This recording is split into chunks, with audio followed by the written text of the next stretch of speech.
battle for Middle-earth is about to begin.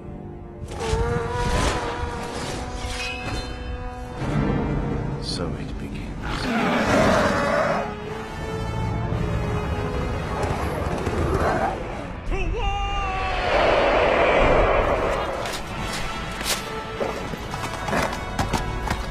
Somebody's found peace into the abyss!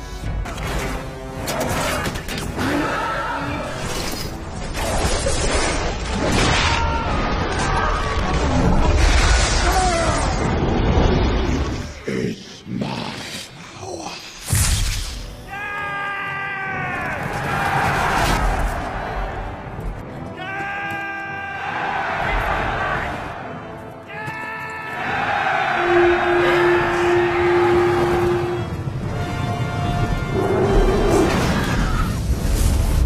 The great battle of our time. Welcome to the Zorbazor Battle Games in Middle-earth livestream. In this series, we cast our gaze back in time to the roots of our beloved Middle-earth strategy battle game to explore the fortnightly magazine serial Battle Games in Middle-earth. Each episode, we will delve into a single issue, poring over a treasure trove of retro gaming, following in-depth painting guides, terrain tutorials, and some crazy battle reports, all with a modern twist so you guys can enjoy them in your games at home. With each installment, we'll also focus on a release of models that accompanied the magazine, following their journey from painting bench to tabletop, and then at the end of every live stream, they'll be randomly assigned to one of our loyal Patreons to continue their days of gaming abroad, spreading the gospel of Zorbazorb. So, in the immortal words of the magazine itself, let battle commence.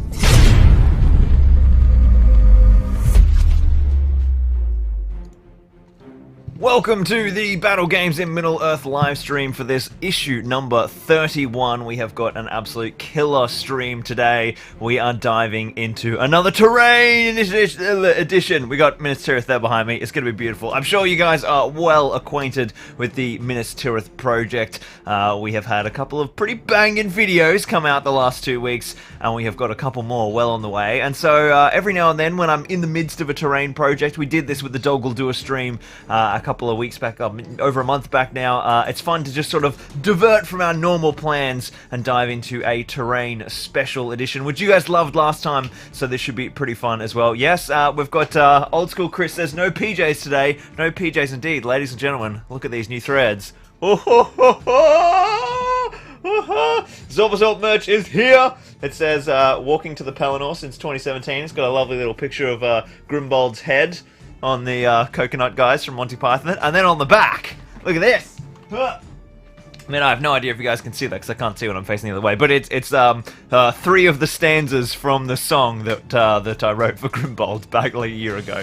So it's high meme level. If you have no idea what the shirt is relating to, that's okay. Only a very small portion of my core dedicated audience will. But we have other things for you guys. This is meant to be the intro. I wasn't meant to go into merch so early, but Chris, you tempted me.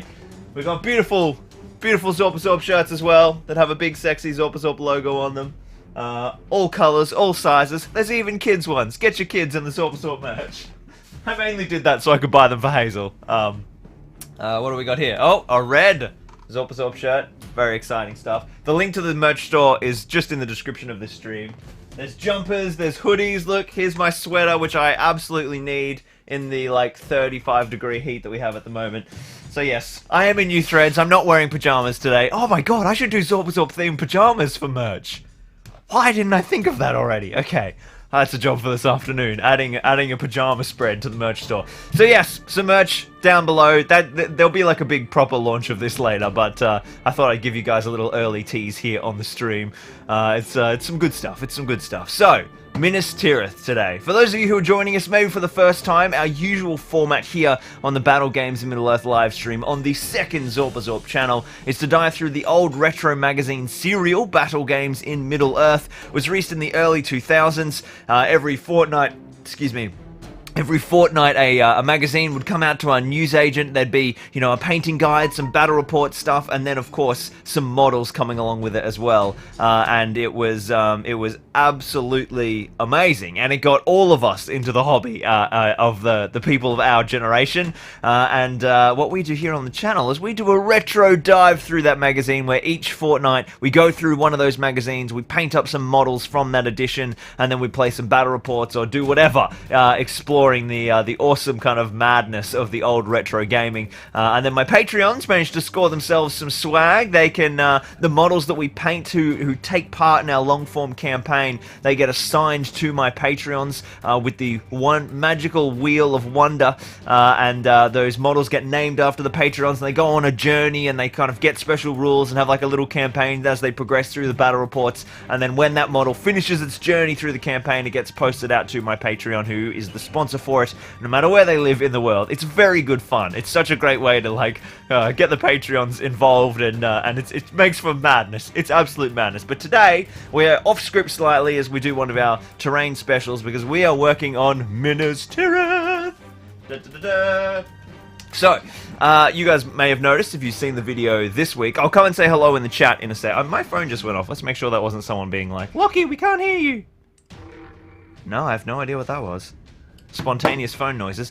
It was, yes, so what are we doing today? Today we are going to be working on the upper ring wall still. You guys will have noticed that in the last video, I didn't get as far as I wanted to.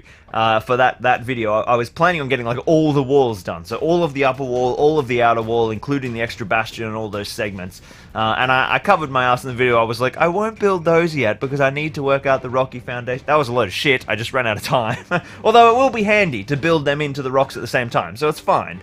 But yes, what we're going to do today is we're going to dive into completing another rounded section on the second ring wall. I don't know how far we'll get because I never get anything done on these terrain streams. We just end up talking the whole time. But you know, last time for Doggle Duel, why am I still wearing these? I'm not listening to anything.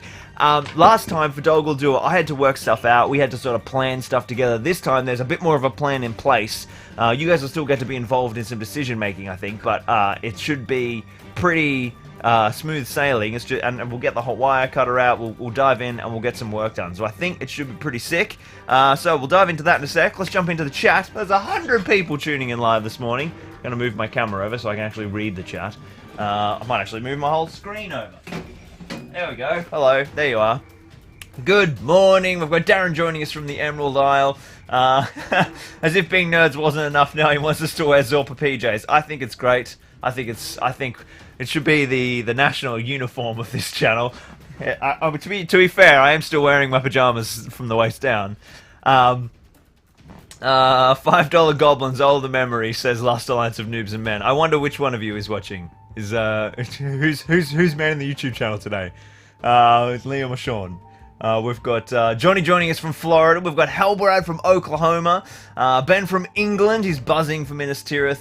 Ned says, just rock it with confidence. It'll work out, maybe, hopefully. No, I think the Bazor pajamas are a killer merchandising idea.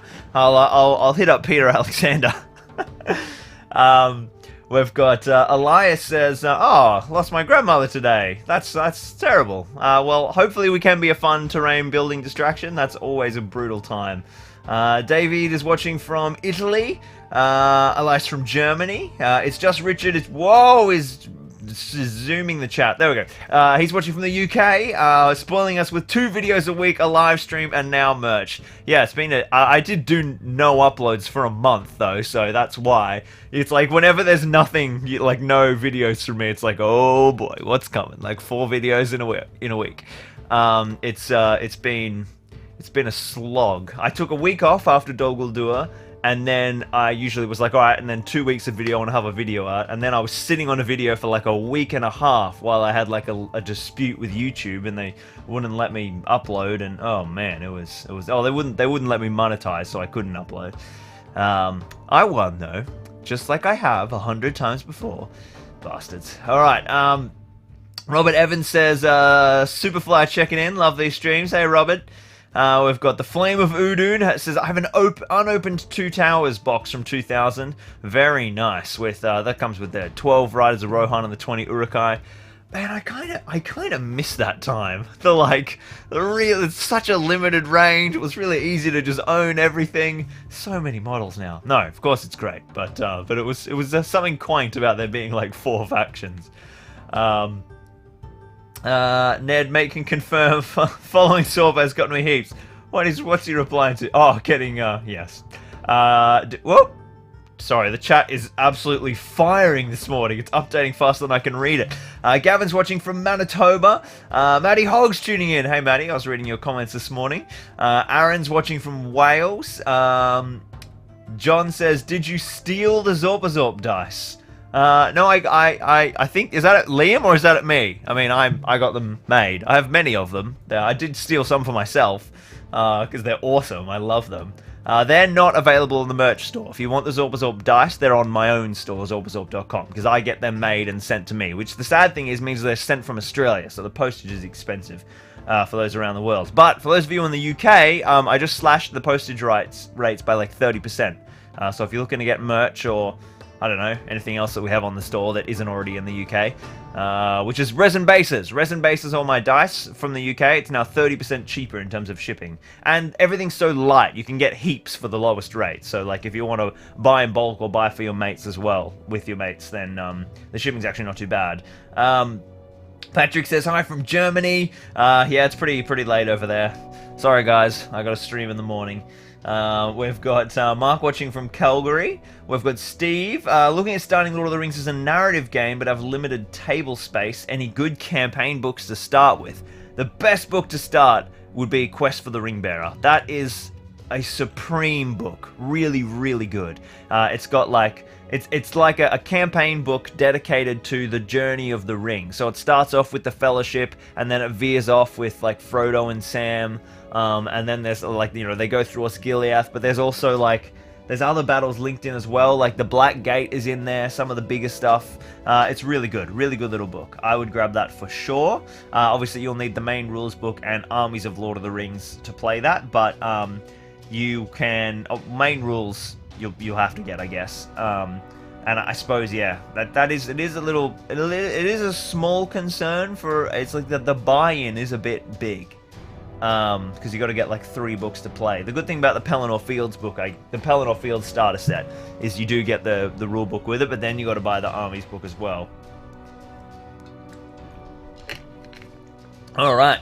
Callum's watching from Inverness in Scotland. I've been up to Inverness. Gorgeous up there. Cold, but beautiful. Callum's watching from Poland. Kunu is watching from Finland. Harazan has a wonderful message from you all saying, don't forget to like the stream. Actually does help. It's pretty interesting. When you're on a channel this small, because this channel's just started, I can really tell when people like and don't like, or comment and don't comment. Like, it actually really affects the metric because I've got such a small data set to work with. It's funny. Andy's watching from Wollongong. Daystro's tuning in from Houston, of course. Almost missed this one. No! Ned says, I'm guessing it's Sean. Yeah, probably. Martin from Denmark. Harry, what are you building? Some Doguldur and then the new Witch King. Very nice. Bonza, mate. We've got Christian tuning in from Germany. Don't stress. Swords and Brushes. Hey, dude, how you going? I'm loving the international community in the chat. It's awesome that this fine hobby of ours brings people together. It's mental. It's mental. Speaking of bringing people together, Swords and Brushes, that's Chris. He's going to be sending some beautiful goodies over for the community build. He's sending over some sexy Gondorian forces from his little commission studio. So good work, Swords and Brushes. Good work, Chris. So if you guys are looking for commissions, go and check him out. We'll do a big shout out at some point when we're up to like the forces and stuff. We'll do a big list of. In fact, at some point I need to do like a this is everyone who's contributed segment in a video, which would be really cool. Maybe a video all of itself, sort of showing off the community contributions. It's pretty cool. Scouring is a lot less intensive and only requires 2 factions. That's true. Scouring's a good one. The only downside is it's a lot of metal models, so the buy-in's probably still fairly expensive. But, I mean, compared to getting everything you need for Quest of the Ringbearer, probably not. But some people, like, who are starting out for narrative, they really love the Fellowship journey. Jazzy, what have you missed? Nothing, but we have merch now. Woohoo! My favorite Lord of the Rings crazy from New Zealand. I'm in Australia at the moment. But a video will be coming out later this week about that very topic, about the wonderful New Zealand. Sean says, "Wow, don't sound so disappointed. It's me." Look, I'm sorry. Liam's better than you. It's not my fault. Just kidding. Also, I have your dice, Sean. Your New Zealand Hobbit League dice. George sent them to me, so I'll bring them to the Brisbane event. Buy your ticket. I noticed you haven't bought your ticket yet. Mo Mr. Green says, I really love Minas Tirith, this Minas Tirith build. The waiting is killing me. Yeah, so the next, we'll have another, I'm getting another video out this week on Thursday, which is a spicy little out-of-nowhere video, which hopefully you guys like, otherwise it is stupid. But it's cool. I think it's nice. It's like a peek behind the curtain. It's sort of almost a behind-the-scenes thing about the future of Zorpazorp. It's not a crafting thing or a hobby video. It's about, like, the channel itself. And a big thing that's about to happen for the channel, which is exciting. And then I should have another video out for Minas Tirith next week, because I'm sort of powering through to get ready for everybody's things which are arriving. I can actually see there's 4 buildings sitting up there. Well, sort of. They're all in boxes. I'm not allowed to open them until they're all here, is the rule. But anyway. No one hates Dale shooting, says Sean. It's okay, Sean. We're all glad it's you. It's just the Dale shooting we hate. Harry says it's a good-looking t-shirt. Finally graduated from the PJs. Yeah. Yep. Just keep plugging my merch over and over again. This is the core audience. You guys are the people who actually buy the merch. The main channel people won't care.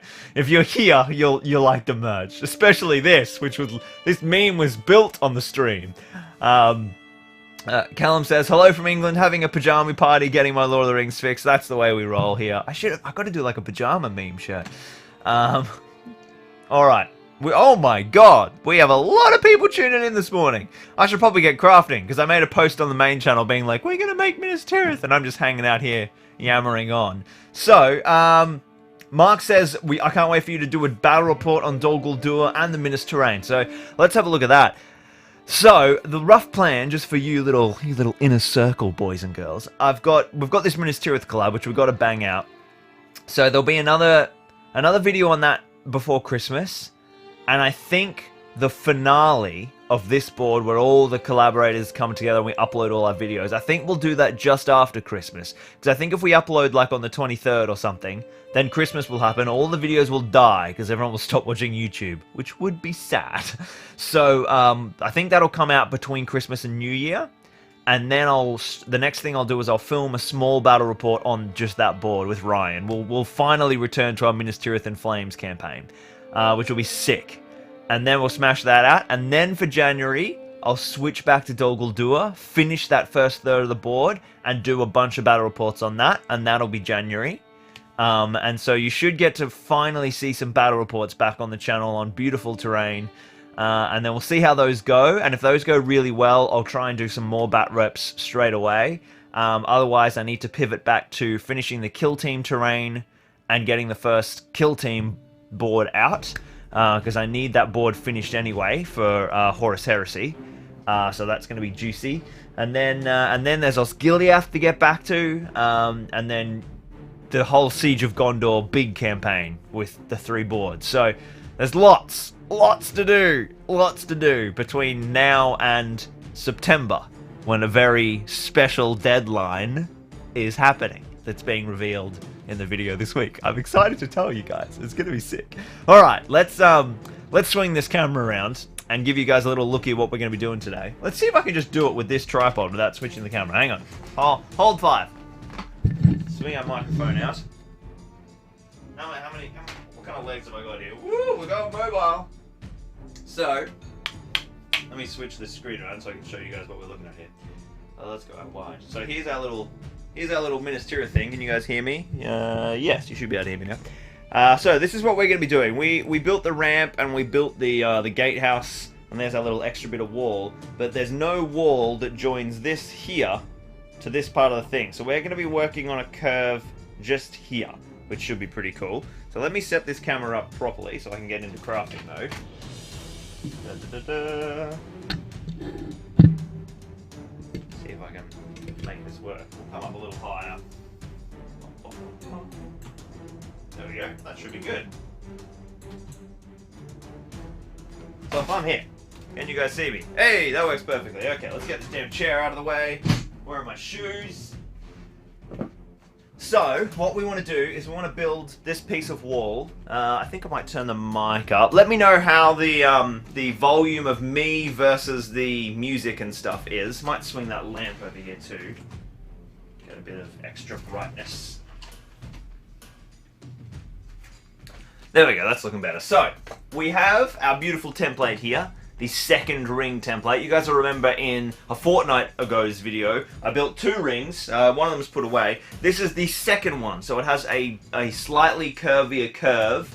The top does match the PJs. Yeah, grey and blue, it works. What day are you releasing that video, says Mark. If you're talking about the big collab, it'll be after Christmas, so I don't know the exact date. And I don't want to tell you an exact date, because believe it or not, the original date for that video to be released was April 24th. And it's December, so we're not great at meeting the deadlines.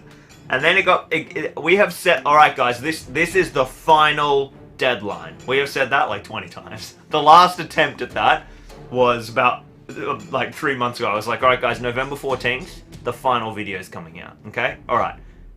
Alright, December 3rd, no. We'll go December 14th. Oh, we'll need to move it to the 23rd. But then that's it.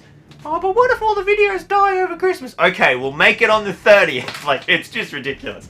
But it's coming out. It's coming out. So, we're going to be using this second ring.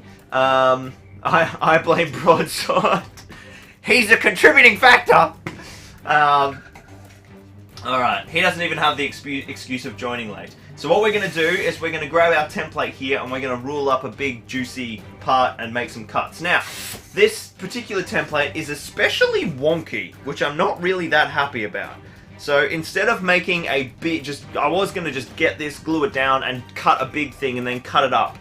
Instead what I'm going to do is make a shortened version of the template, not actually cut it, just marking it up. Using the best part that has like a really nice consistent curvature. Which is probably this. I want that bit. I want that bit. So we want this to be about that. That looks pretty good. Wall curving back around. It's so like over such a small distance. This wall is basically, I mean, it's basically straight. Should I just do a straight wall? It's such a small distance. If I do a straight wall piece, I could make another chamfer.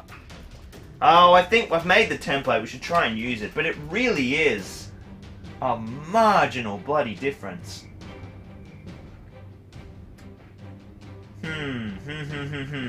Let's see, if we bring it, I'm trying to find a part that sort of has a bit more of an, and this is like an exaggerated curve, right? Because that's a really nice piece at the least. So let's mark that up. I'll grab my pencil. I mean, the outer wall template is even, you know, less curved than this. So what I'm going to do is I'm going to make sure that this piece is lined up nicely.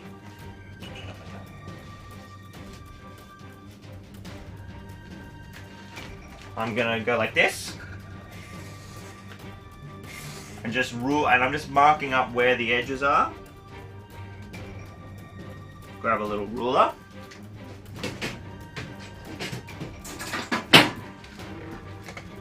And this is going to help me know where I need to make my foam. Cool. Okay, so now we need to clear the bench. All of this has got to go because we need space for operating the Proxim. So I'm going to keep all of these in loose pieces. Like even this, for instance, that's not going to be built onto the board.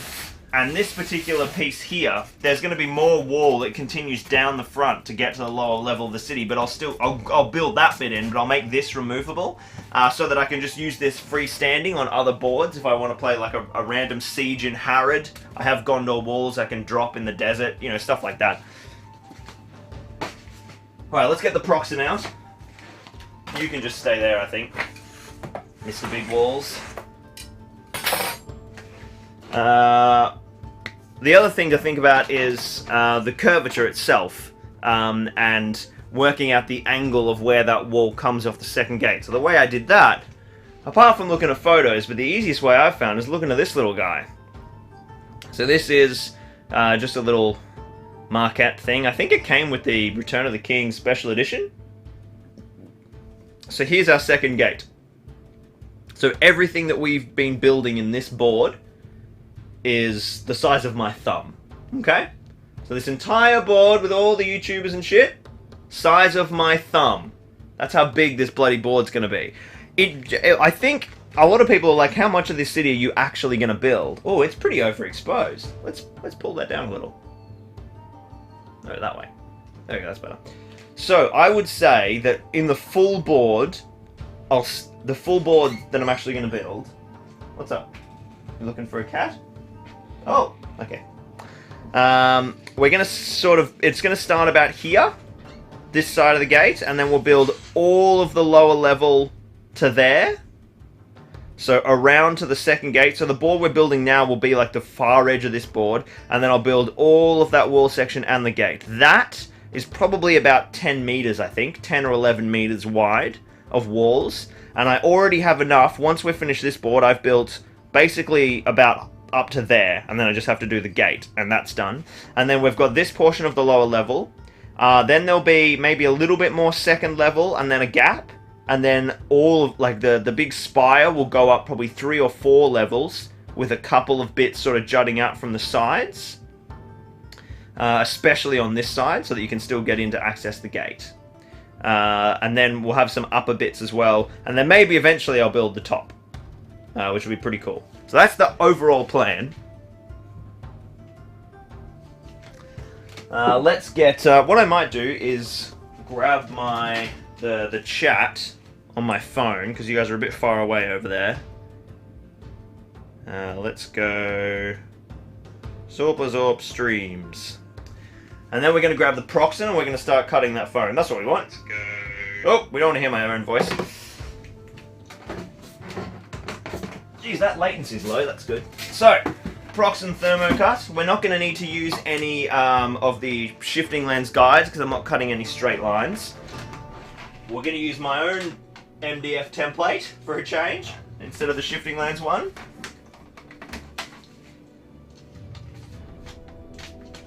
And of course, we need some foam.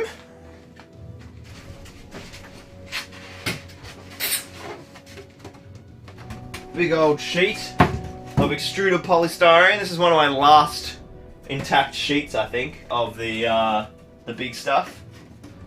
Sad. It's going to be absolute pain to try and source more, apparently. We'll see how we go.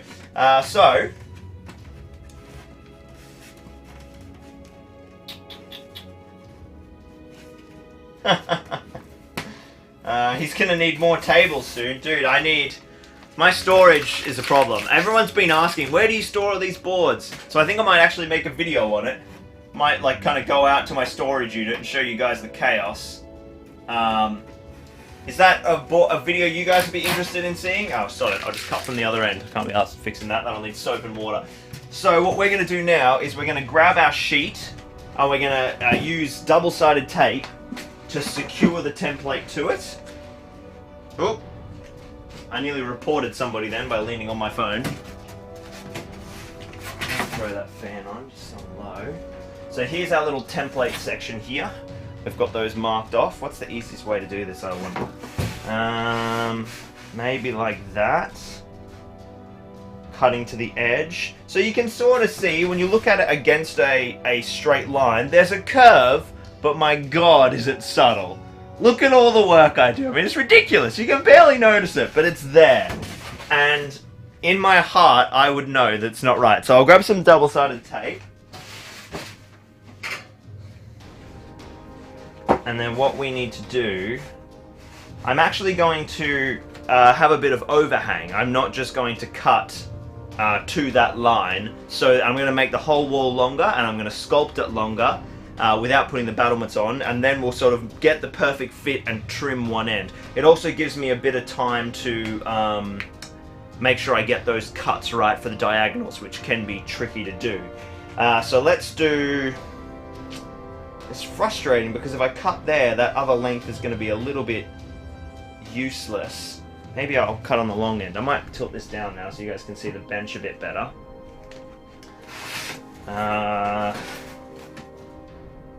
It's just going to be messy making this cut, to be honest. So I think we'll just get stuck in. Let's whack some tape down.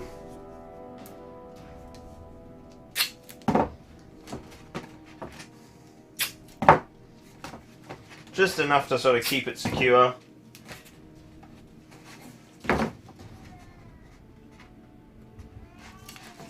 Need to make sure we're wearing our mask. If you guys see me not wearing a mask, yell at me. In case I forget to put it on.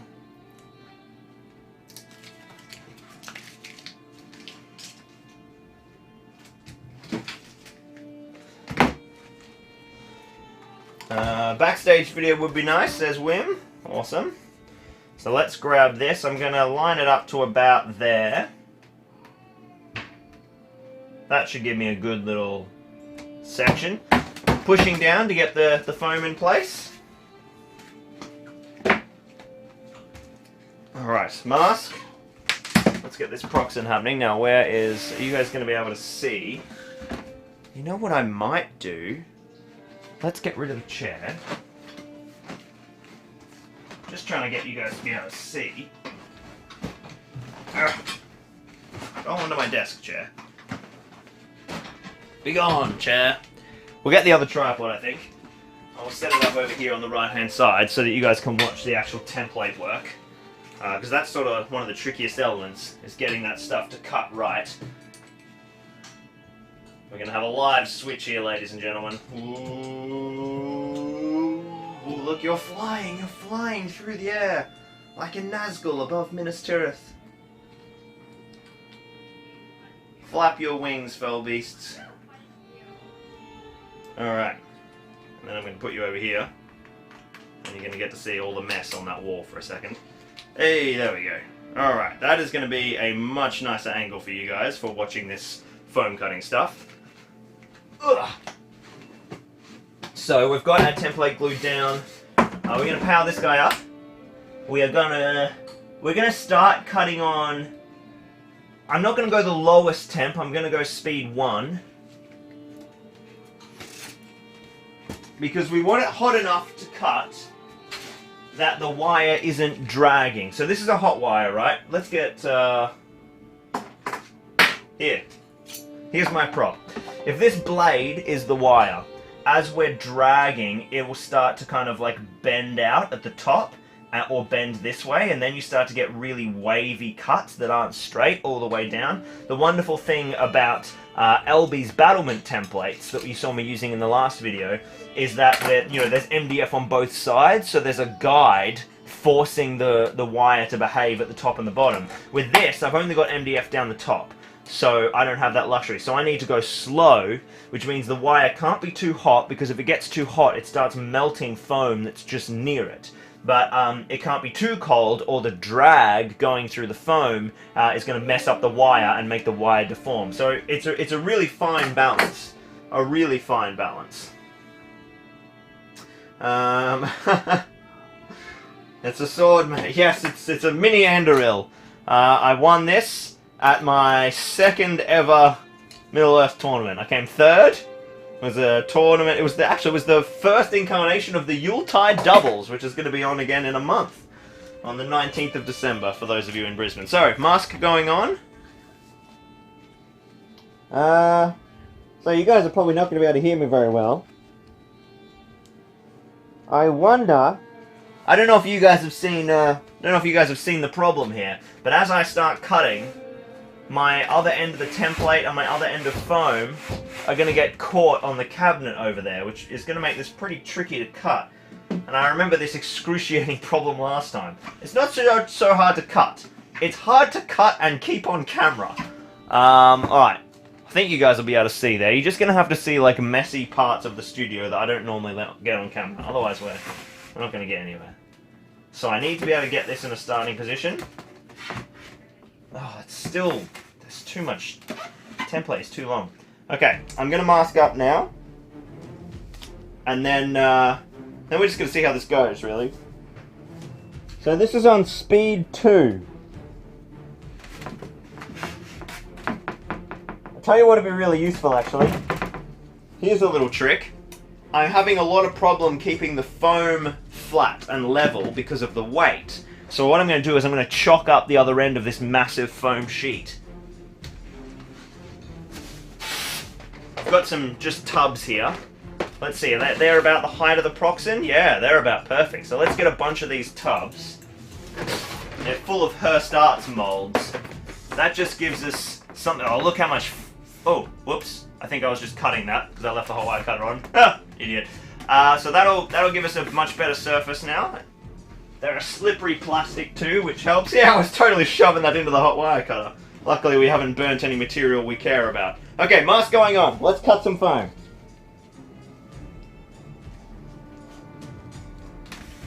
So this is speed 2. You can see it's not moving very fast because, oh hello, I've seen a problem here.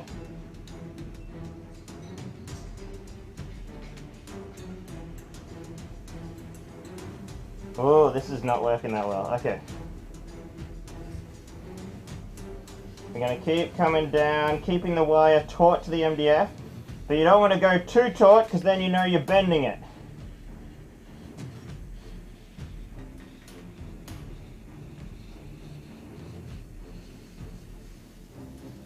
Okay. So that's our... Oh shit, that was terrible. So that's our first cut. Now you can see... how can I show this to you guys easily? Look how freaking wobbly that is. So that is all the wire catching. So I think I'm going to have to put the heat up. And hope that I don't melt it. You also notice that I've missed sections all along here. Which make it bloody painful. Because it loses that curve shape. I can file those back, of course. So, where the wire is bent, it's actually bent inwards. So, what I can do, when I'm cutting the first side, I can just do an easy fix. I can just go, okay, I'll just move it back and we'll try again. But as I, the longer I go on, when I get to doing the second side, I sort of only have one shot at it. So, doing this first side, I need to find the right kind of curvature. Alright. So we're going to try again where I've put the temperature up a little bit.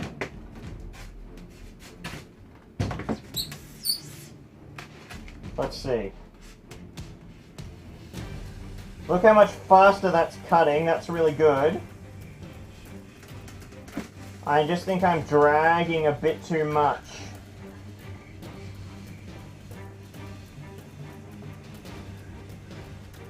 It's using it as a guide, but not forcing the wire to go bent. That's the problem. Oh, yeah. Oh, we've hit another problem here. Fuck. Yeah. We hit a big problem there. I was doing pretty well. Doing reasonably well here. And then, I hit the camera tripod with the other end of the foam. Now, conveniently, the way it's broken has actually not gone under the template. So I can just recut that and move the Proxen. And trim that. And that's a useful side. That one's done.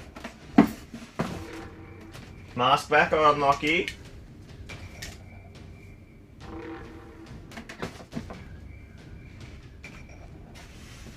Alright.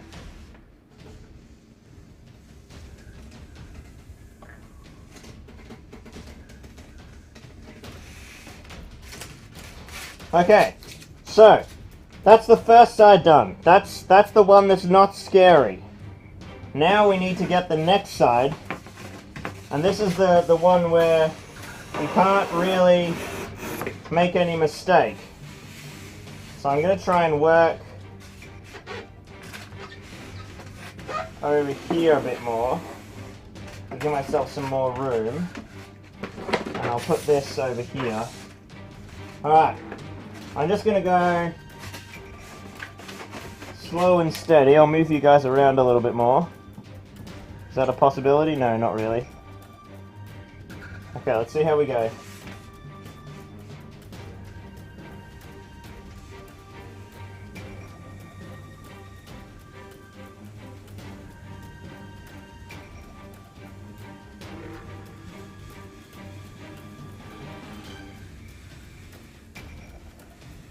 Oh, not good.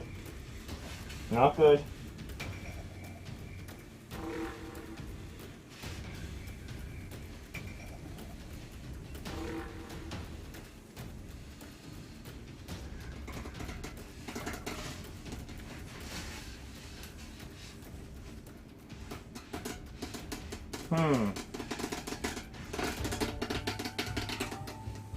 Now, I've noticed a flaw in my plan here.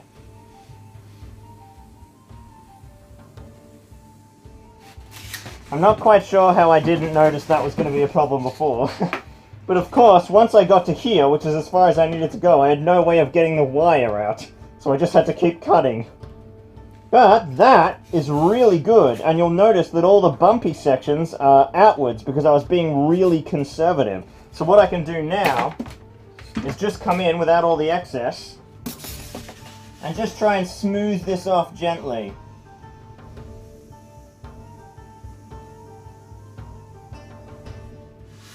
I don't even care if it's not like exact to the template, it's just now about getting rid of bumps.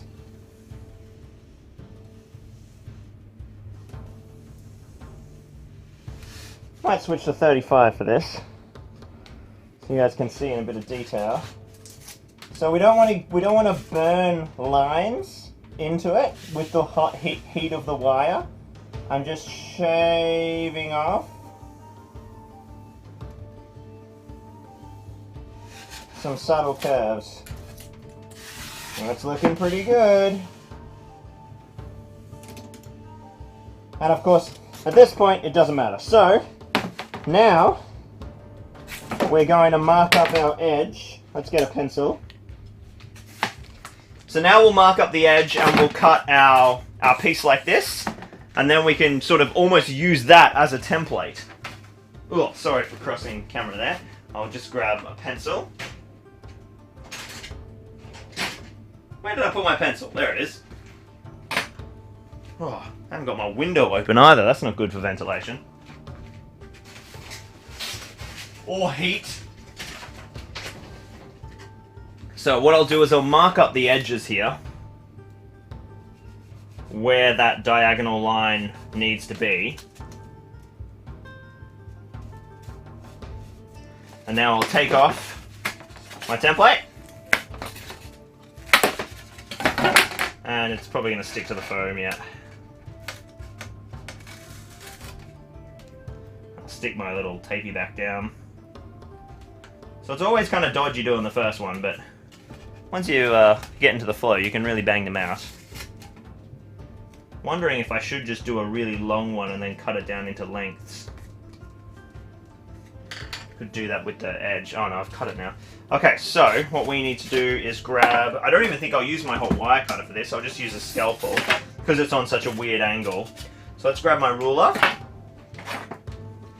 We need to mark up our position.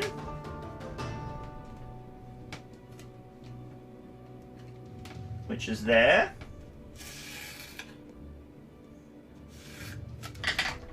Just come down again a little bit for you guys. So you can see what's going on. Let me just check in with the chat. Oh wow, heaps of people tuning in. Thanks for watching Swords and Brushes. Trusty Razor Blade is great. Ha! Ollie! Hey dude. Ollie's tuning in. He said, I'm learning how to do buildings. What a good time to learn. Glad to hear you're thinking about starting your build. Alright. I've got some really gross old blades here, which are not going to be sharp enough. We want nice, clean, brand new blades, so that I don't look like a doofus on the stream. There's my blades over there. What have you got in here? Have you got a good blade in there? Yeah, I think that blade's okay.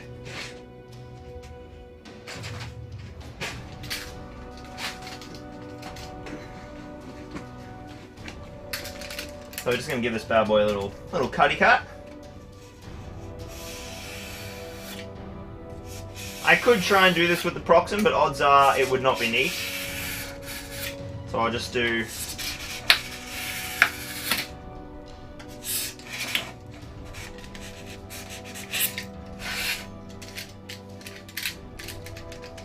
with my really crappy knife that is falling apart.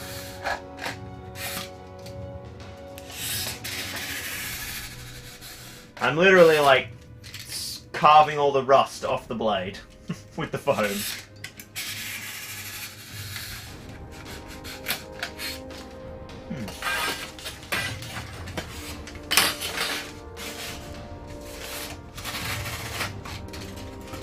Bit wonky there, that cut actually. That's annoying.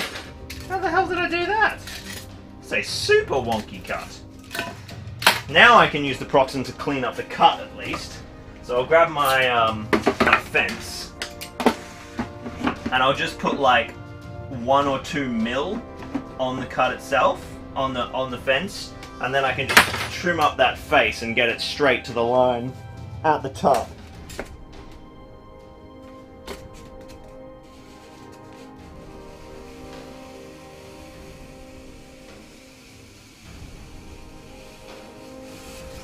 And you can see, where's the camera? See how it's only cut that top portion? That's leveled that off now. Proxims are just useful for so many different little techniques. We'll get our foam crap out of here. So that is one. Let's give it a test fit and see how it goes in terms of a template for our foundation.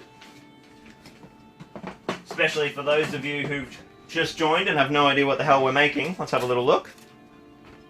So we're going to grab our big old piece, whack that down. I'll come out to wide again. We need our gatehouse. Let's go up over here. Come out wide to there. We need our gatehouse in.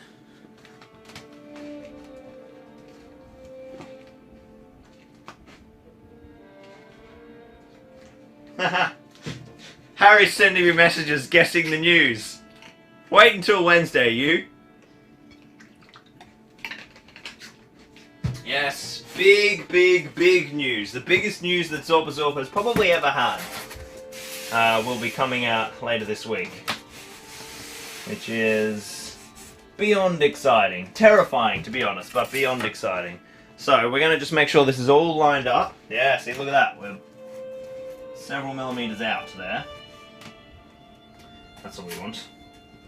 Okay, so that's going to sit there. And then this piece is the foundation of our curved wall, which goes in there. Can you guys see that? Have I got the frame wide enough? You have. So, you can see we've got a nice bit of overhang here, which is perfect, because that gives us some safety so that I can clean that up at the end. So now what we need to do is make this another 5 times. I don't know if we'll do all 5 today. We might just do another one and then join those together and start working on the wall. And I think that'll work. Yeah, that'll work. That'll work nicely. And we might cut our second doorway. We'll see how we go. So let's grab another one of those, and then we can get them together, and we can start carving, and I can show you guys all the stone carving processes. This is great. I'm getting work done. I'm streaming at the same time. I talk to myself about this much anyway, so, you know, there's no loss here. Alright. Gatehouse, you're out of here. You're retired. Back to the sides. Have you kidnapped Peter Jackson to get more information? No, but I'd love to visit his house, where the original model is. That would be something. One day, maybe. Get over there and I'll show you mine if you show me yours. Alright, we'll throw that one over there. We actually have a fair few mutual acquaintances, oddly enough, from back when I worked in film. So this edge is just a mess here. So we're not going to reuse that. We'll have to sort of work to it. Throw our template down again. Oh, that's interesting. Oh, that's probably because that's upside down. There we go. Oh, interestingly. Oh no, I take it back. One side is totally usable. So let's go like that. Oh yeah, a bit of cleanup and boom, we've got a side. So there you go. If you can get your second cuts to not be terrible, you can actually get some work done. And it doesn't matter if the wall pieces aren't exactly identical, because you can just make it look like separation in the bricks. Alright, let's keep cutting. We want to get rid of our fence. We'll get rid of this guy, because we're not cutting a straight angle. We're going to smash on the proxen. Oh, I've remembered to adjust your speed. We've got to get this speed back. So I'll take that down. I think we worked out that about 2.5 was the speed we wanted. And I'll just do some little trim cuts. Oh, I need my bracing blocks. I'll hold up the end. And then we're just going to come in and just neaten this up.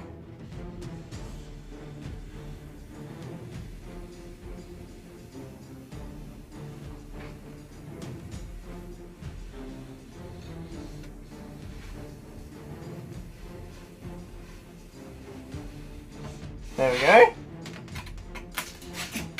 Look at that. Same thickness in top and bottom. That means I'm cutting straight. That's really good. Now what we'll do is we'll swing this in. Ugh. Abort! Abort! That's not enough room! Okay, there we go. And this is the one where we need to be careful again.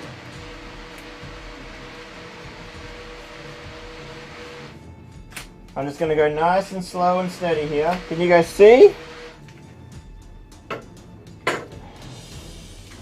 Sorry for the clunky camera work today. It's pretty gnarly trying to cut a massive sheet of foam and keep it in shot. Alright, I'm being really conservative here, not bending that wire. It doesn't matter if I cut out to the right, I just can't go in on an angle to the left.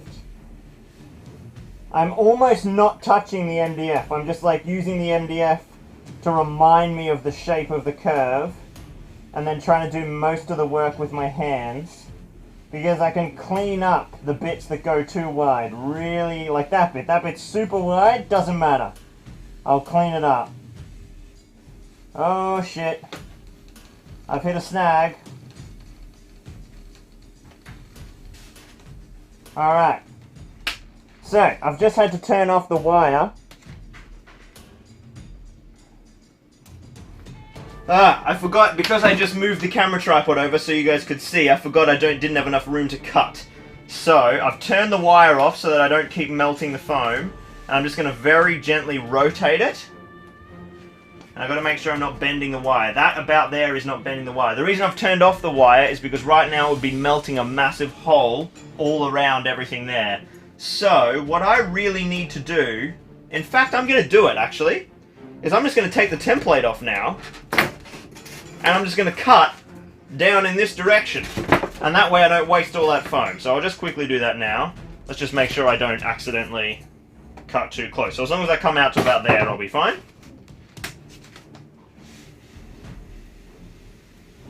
And that stops us from wasting all that foam like we did last time. So that's what I should have done last time.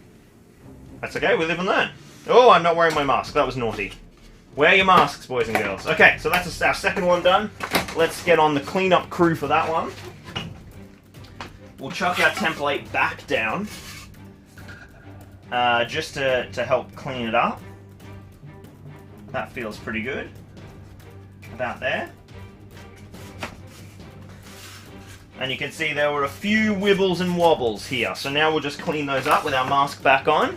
There are 200 people watching live, boys and girls. This is incredible. Hello, everyone. Where are we all tuning in from? We haven't had viewing numbers this high since I took the stream off the main channel. That's pretty awesome. Alright, let's put it back here so you guys can see. And I'm just going to focus on cleaning up these dodgy bits.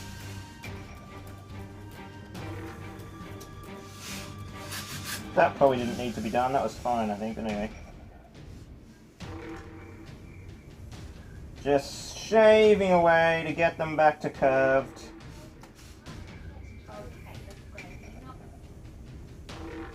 Oh, somebody's knocking on my door. Can we open? Yeah, you can open. You've got a mask, say. Oh, I mean, yeah, apart from that. Oh, what did you bring me? Oh, smoothie! Now there's Phoebe's in here, so we've got to go. Go, Thank go, you go. very much, guys. What have we got today, Mum? Okay, there's a lot of ingredients. I'm just going to say berries and banana and yum. Nice. Oh my god, it's so good. This makes the best smoothies. Alright, so that's that edge trimmed up. We have got a bit of wonkiness here and here, so we'll just have to kind of correct that, and I'll show you guys how we can easily fix that when we're actually doing the wall texture. You know, that was pretty quick. We might bang out another one.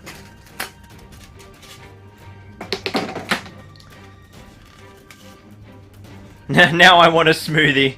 Yeah, fair. They are delicious. Alright, let's lob that guy over there to join our second one, and then we can do our moment of truth all at once and see how the three of them line up. Let me just join back in with this chat. That would require me having my phone. This is Harry's fault. He was messaging me and I put it somewhere. There it is. Alright, how's the camera battery going while I'm up here? 15. Okay, I'll change you in a second. Alright. Fresh from the press. Indeed, indeed. This stream is so wholesome. I love it, says Hoya. Yes. I get smoothie deliveries and bananas from the girls. It's all very good. Mean Green tuning in from the Netherlands. Samwise is watching from Oregon. We've got Virginia, USA for Brooke. Kuro Clean Brush Minis working on some Legion terrain in Indiana, USA. That's awesome, Kuro. What kind of... You like doing Imperial stuff? Clone Wars? Geonosis? Mark says, the reason we have so many people watching is because people are liking the stream. I agree, Mark. Get in there, get those likes. The endless roads of Australia, says Dudley. Very nice. UK for Jack. Darren, of course, from Ireland. Gregory from Athens. Whoa, this is an incredible Polish name. I'm going to butcher it. So it's... I can't remember what SZ means in Polish. It's a non-normal sound for me as a normal English speaker. Akulizi is like the English phonetic way I would pronounce it. What's SZ? I can't remember. It's been so long since I dabbled in Polish root languages. Darth is watching from the Czech Republic. Fantastic. Jack for the Bedfordshire. Noah from Scotland. Gary from Adelaide. Hey, there's Michael. Another Poland boy over there. Shavinsky. We've got Kieran from Perth. Belaguth from Austria. Wow, what a spread. What a spread today, guys. Tuin says, let's all quickly like the video to get more people in. Haha, I agree. We should. Heaps of people tuning in. Okay, let's smash into our third cut, and then we'll get these together, and you guys can have some nice close-up work of foam carving. How are we doing for time? Been here an hour.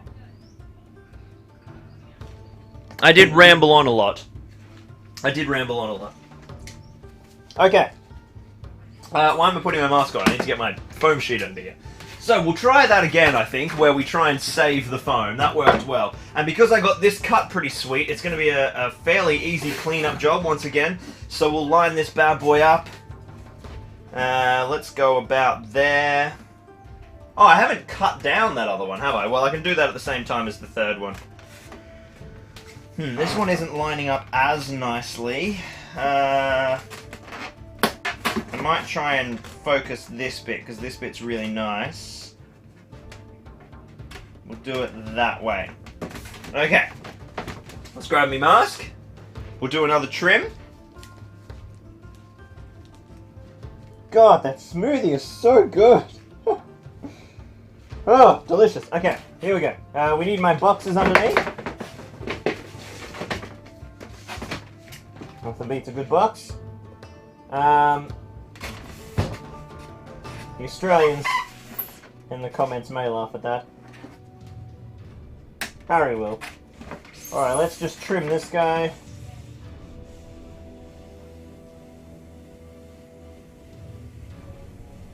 Oh, this is working really well here. Just gotta keep it. No tension on the wire. Don't deform the wire. Once again, I'm gonna... This is, you know, this is like effectively a guide. And I can trim if required. Okay, yeah, I think we'll call that good enough. That's pretty good. Let's feed this in. Oh, just enough room to fit it there. I'm gonna cut like this time to give myself that room.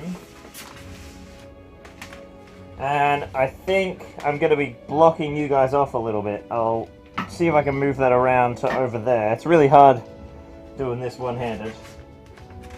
I guess I just have to bear with me for a sec. Okay, we're gonna cut, we're gonna be really fucking chill about it.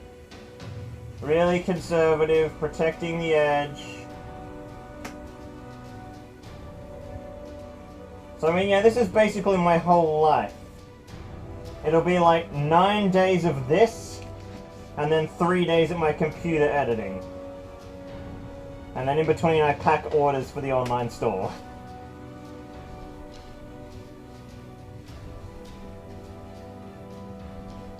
Alrighty, Roo, just keep going, keep going.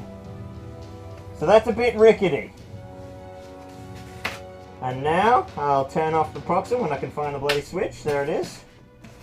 Pull this guy off.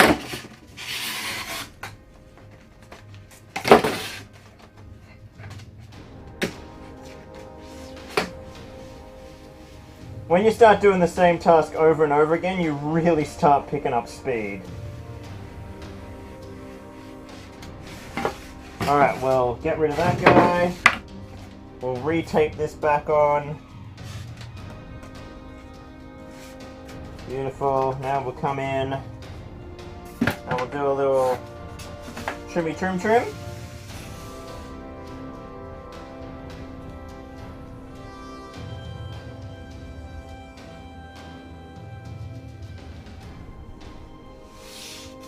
There we go. Holy shit, that was badly done. Youch, I must have slipped there. That is not good at all, but it's okay. We'll be able to save it.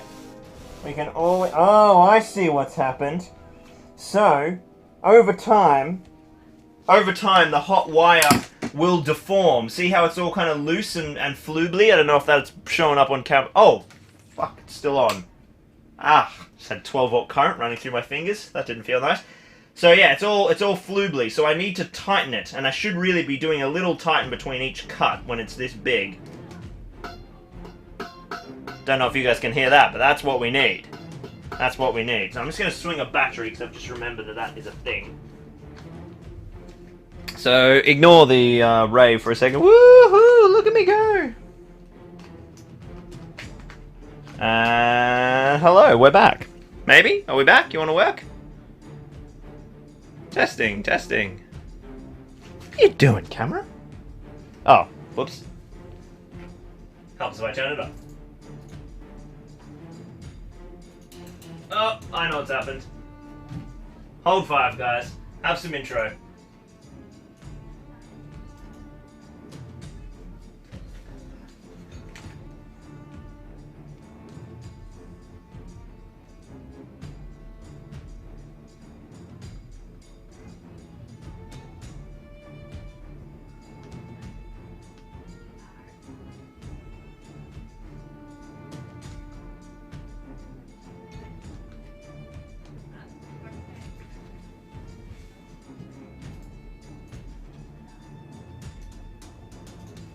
Yoo-hoo! Wow, it's really sunny in here at the moment. 10,000 ISO. Last night I was filming a time-lapse of a storm, and my default ISO was set to 1,000. There we go. Alright, sorry about that little delay, ladies and gentlemen. I changed the battery and then accidentally ripped the capture card out of the thing. Hello? Have they noticed it yet? Have they noticed what? Or have you already talked about it? Talked about what? Shit! Yes, I've talked about the merch, although not while there was like 200 people watching. Larissa says I should talk about the merch again.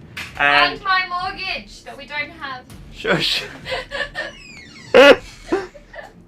Our soon hopeful mortgage. Yes, we're trying to get a house loan at the moment. That's Wednesday news. Stop leaking the news, Larissa. Alright, Larissa says I have to talk about the merch. So I have to talk about the merch. Merch! Look, this is the Grimbold Select. It says walking to the Pelennor since 2017. It's got a little picture here of Grimbold on there. Look at Grimbold's face on the coconuts guys from Monty Python, Holy Grail. And then we got some sexy Zorbazorb shirts. Woohoo! Shirts!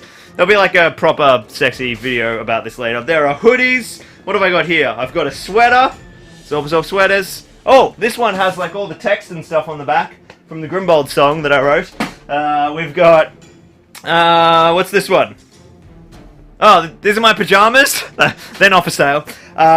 More shirts. There are children's Zorbazorb shirts. Indoctrinate your children with the love of Zorb. Okay, there we go. I've talked about the merch, Larissa. The link is in the description. Buy merch. Support the madness. Okay, so we had a big mistakey and we were doing a little trim. This is all pretty good this side, to be honest. I'm actually probably not needing to be shaving these bits off. In fact, I think I'll call that. So we fixed the tension on that. That's ready. Oh wait, I have to trim the edge. Let's put the proxen down here for now. Now what we need to do is mark up this cut. So we didn't do this on the other one, so we'll have to do this on all three now. And then we're going to change to gluing and cutting some foam, I think. The people want you to release your own pajamas, and I have to say that your own Zorbazorb Christmas pajamas would have been very on brand. Yeah, I know. We were talking about it in the stream earlier.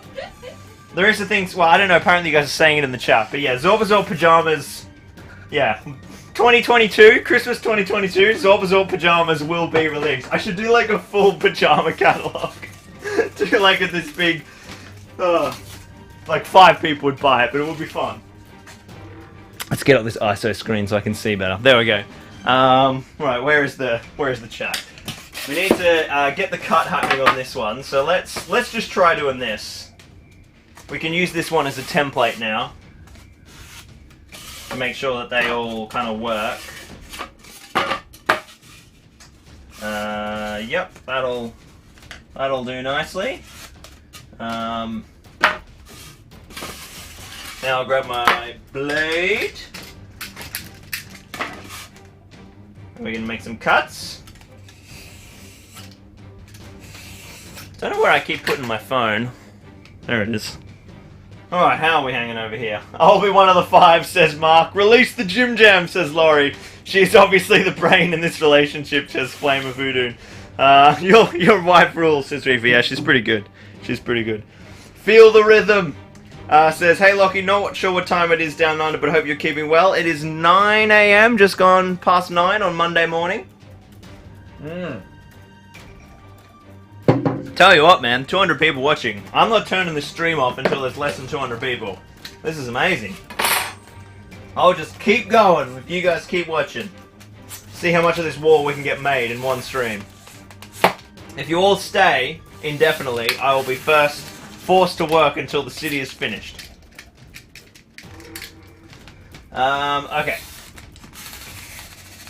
Ugh, that would be a crazy idea for a stream, actually. Just being like, the stream will not end until this many people are watching. Okay, so that is, again, another slightly wonky cut, but again, we'll be able to fix it pretty easily. We'll cut this next one first, and then I'll grab the proxen again, and then I'll show you guys my little quick method for joining. How about I cut where you can actually see, so it's on camera? Is that on camera? Yeah. I can't get over this ISO difference between the input-output signal and what actually shows up through vMix. It's really weird. Alright, now I shouldn't be cutting on my Masonite baseboard, but, you know. Do as I say, not as I do. Can't be asked moving it.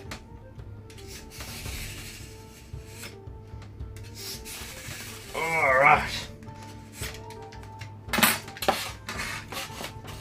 So I I should ask a poll. I should run a poll in the chat. So in the latest video, as part of my "Do you want to win the Witch King" thing, I asked a question, which was, what's everyone's favourite scene from the Siege of Gondor?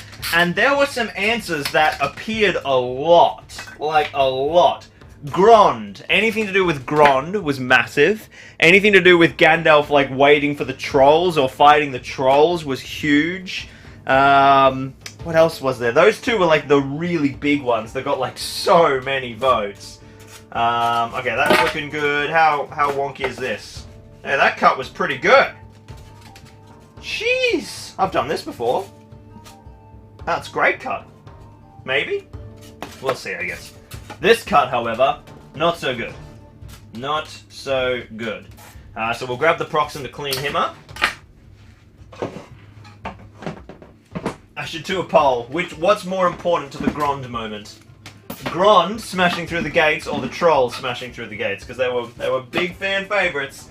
So what we'll do here is I will grab my straight fence. Got there eventually. And this is just going to be trimming down the face. Because some of it's protruding out, that stuff is going to cut preferentially. And this will give me a straight line. What's the date today? Is it the 8th? No, it's the 6th. 2 days till the cricket starts. So this will just give us a nice clean face. Because this has got to join the gatehouse tower. So we want this to be really flush. And now we'll see how... Yeah, see, look at that. Look, all of the material came off the top and none, like barely any came off the bottom. So you can tell that it was a bad cut and quite angled. So I might just do the same with the other one in case it's the same and I can't tell. Oh, no, it feels really flush. I don't think I need to. Again, cutting without my mask, which is really not okay. Naughty Lockie. So, now what we want to do, we've got half the wall cut. I think for the sake of interest, we'll stop cutting foam with a hot wire cutter, because it can't be exciting for that long. And we'll, if it ever is, let's face it, and we'll start joining these guys together. Now, we're going to prioritise the join that needs to matter is this join. Oh my god, look how crazy out that is. Let's see if I can make that a little better. Yeah, I can. Oh, that's very interesting. These are like different angles, man. Alright, we've got a little problemo here. That's okay. We like problems. Problems mean we can solve them. I need my glasses so that I don't get eye strain. Where are those? There they are. Should have been wearing them the whole time. So what we need to do is make sure that this edge is perfect. Grond, everyone's keen on Grond. It's still the 5th in America, says Mark. Yeah, true. The trolls are sitting on my painting table. Here's a little bit of a blast from the past for you. When I first got into playing tournaments... Good smoothie. When I first got into playing tournaments was only in like 2017. I used to just play Lord of the Rings with like my friends. I didn't actually know a tournament community existed. This is a problem, ladies and gentlemen. We have got a weird angle here. That piece that we just cut, the angle, see how off that angle is?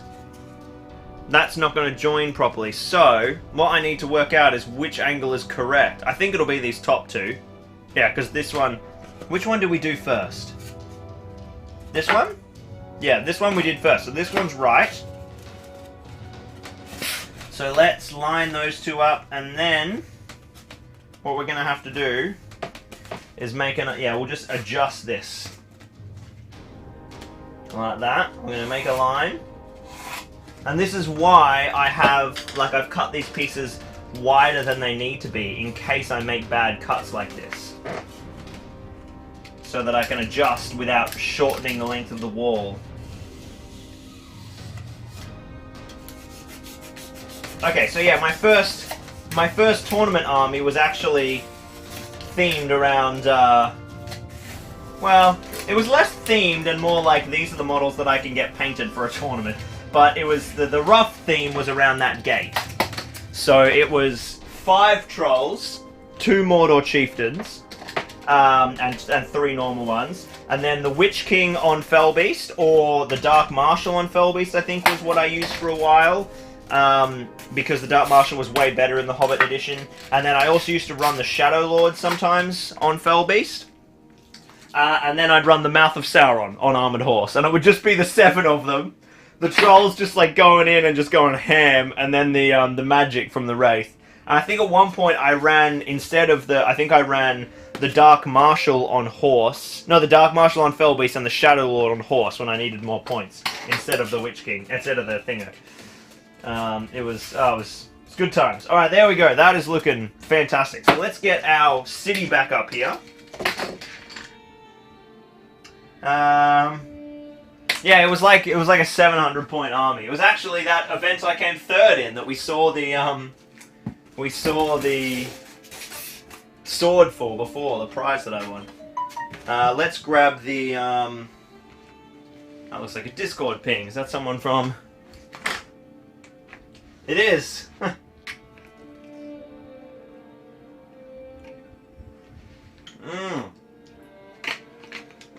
All right. Let's get our city back up here, and we'll make sure that what we've cut is going to work before we go any further. So in comes our big stairs and our big ramp. Big old sexy ramp. Probably needs to go to about there, actually. In comes our gatehouse. And in comes our walls. Are these going to work? Yes, they are! That is perfect.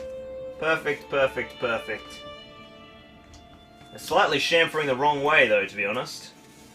Which is interesting. So what I'm going to do is I'm going to assemble these, like, with the wall in place. So let's pivot this around. I'm going to stick this... Oh, I'll tell you what I'll do, actually. That'll work.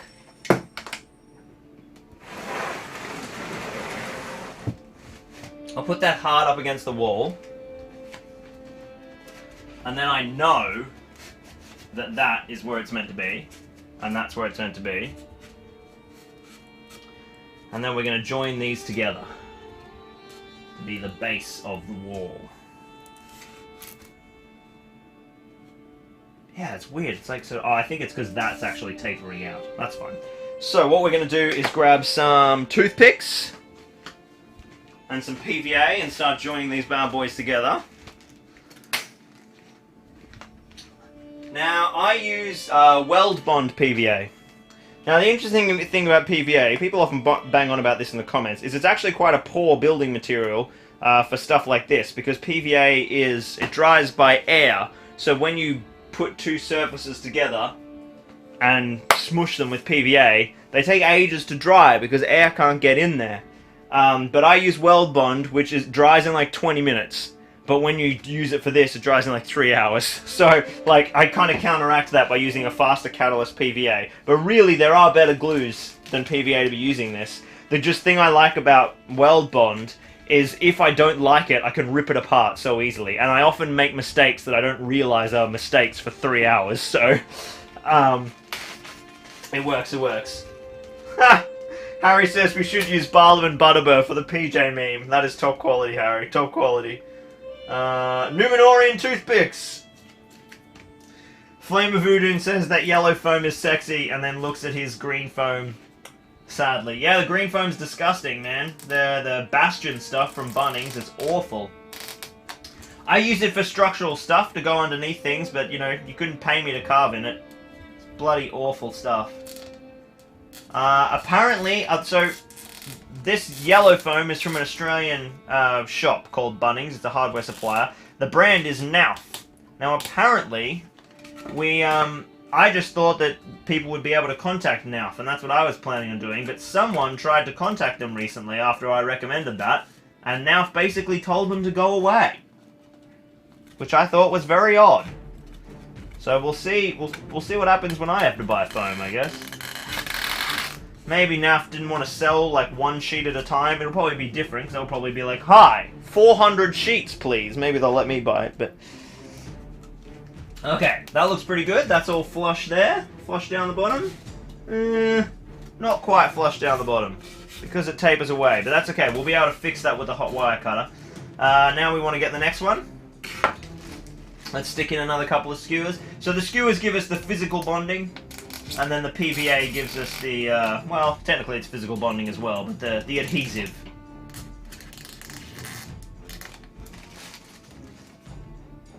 What's Pat saying? Pat's asking about tickets.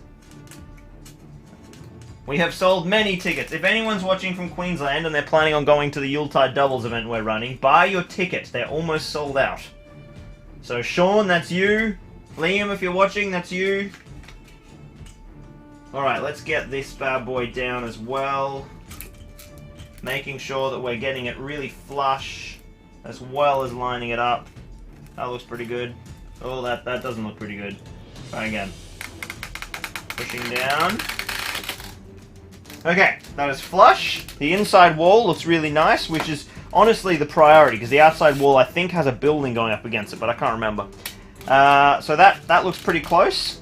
So now what we're going to do is we're going to pull these apart and then put them back together with a bit of glue in between.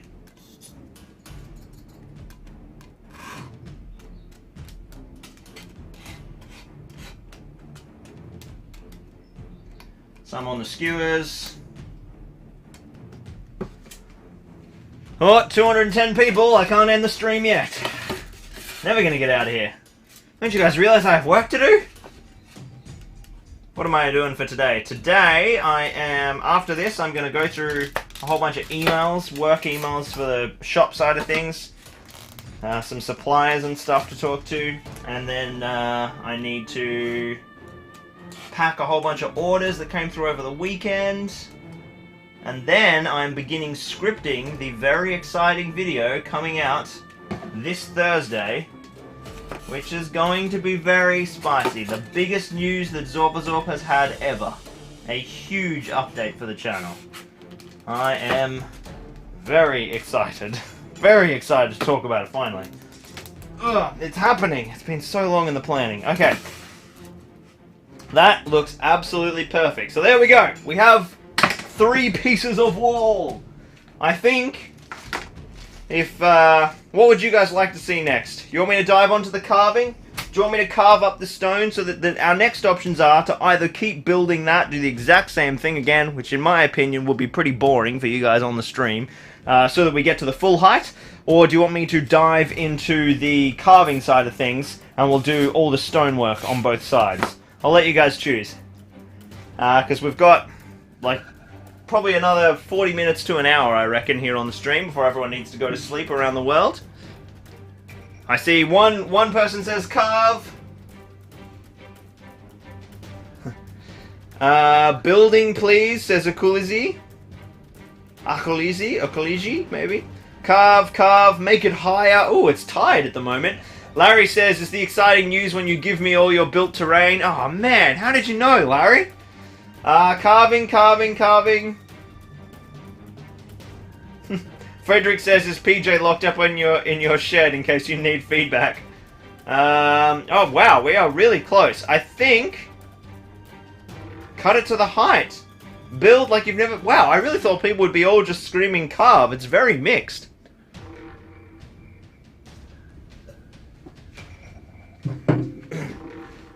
Stone, do both. Well, yeah, the plan would be to do both if we have enough time, but I seem to be very slow. Mr. Troglodyte says, there's knife work here needs doing. Ah, you can read SZ as shh. So it would be Akalishi? Akalishi, maybe? Build, carve, hire, carve. Oh my god! This is really tied! I did not expect you guys to be so excited to see me layer 3 pieces of slightly curved foam. Carve, brickwork. Oh, I think carve is just pulling ahead now. Keep them coming.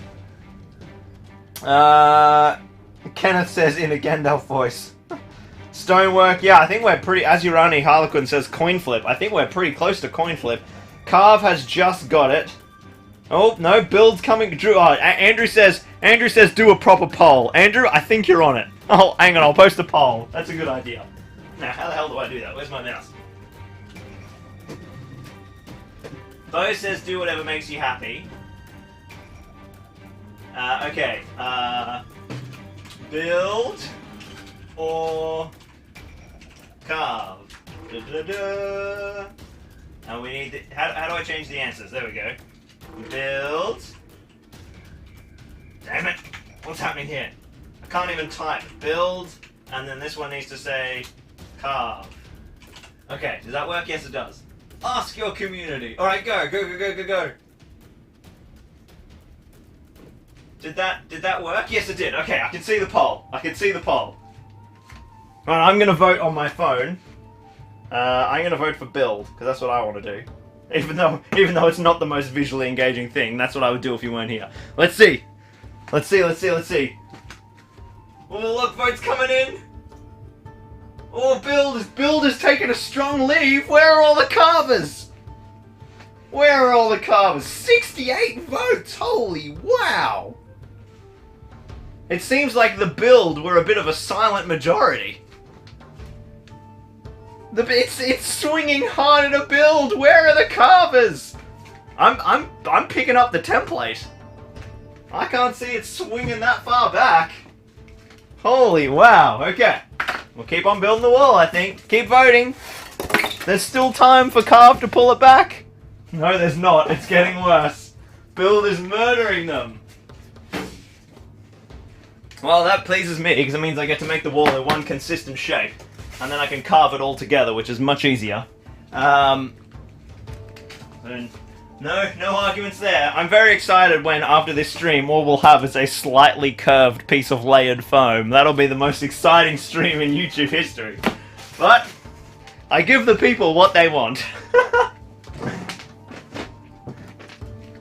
Alright, we need these out. Tell you what I'm going to do. I'm just going to get rid of this damn piece of masonite. I don't know why it's sitting here. Oh, it's because it's my floor. You idiot. In that case, I will leave it. Because I don't want it to warp if I lean it against the wall. Stick it up there for now. Alright, let's get this bad boy down here. 111 votes, and it is 70% build. Well, Carvers, I'm sorry, but you've lost the battle. I really thought you guys would have been the oppressing majority, but apparently not. Apparently, watching me carve tiny chunks of foam that are basically straight, but are really... the curves are so subtle that it can't even be seen, but because I'm such a perfectionist, I have to do it anyway. You just enjoy watching me in pain. That's it. That's what it really is. Alright. Actually, having that masonite under there was chalking up these blocks, interestingly, so let's put something else under them. Here we go. A white dwarf. White dwarf is about the perfect height I need. We have got issue 462. No idea what's in it. There's Middle Earth in this month's White Dwarf. Still not the magazine it used to be, but nice to see that there is something in there. But, yeah, it's pretty rubbish now. In quantity-wise, I haven't read the articles yet. They could be awesome. They probably are. But it's like 4 pages. Alright.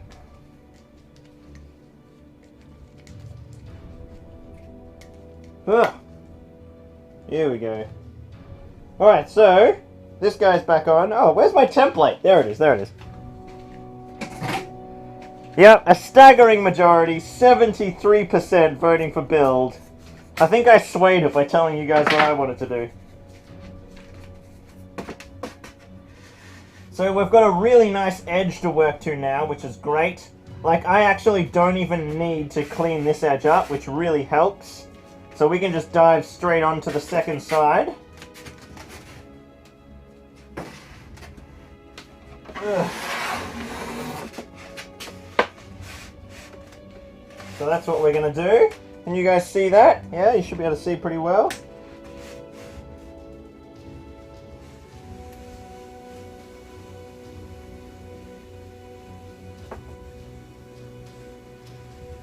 Just using the MDF as a guide. I'm not trying to put pressure on it, because that curves the stupid foam. Oh, shit! Oh, that's a problem. Turn off. Whoa! So, we just had a problem. Huh. Well, what am I going to do here? Because I've been saving these offcuts, it's not letting me go past the bar. Not on that massive angle anyway. Okay, so let's try. Am I going to fit through? Yeah, I should fit through that way. But then I think that'll clear the camera as well. Far out. That is... Cutting these massive sheets is so painful. Okay. Let's get back. Hopefully we didn't damage the wall too much.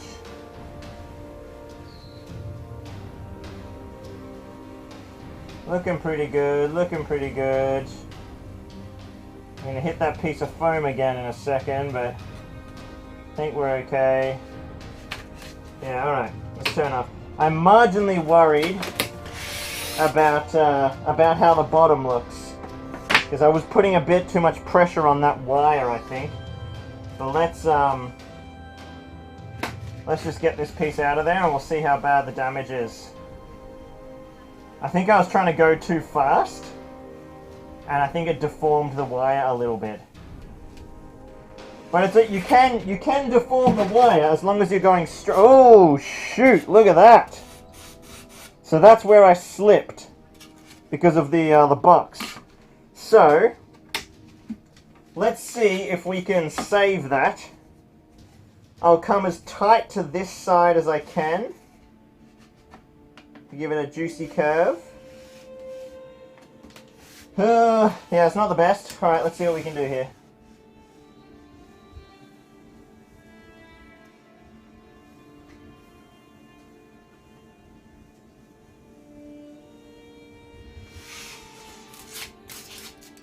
I think I'm doing more harm than good, actually.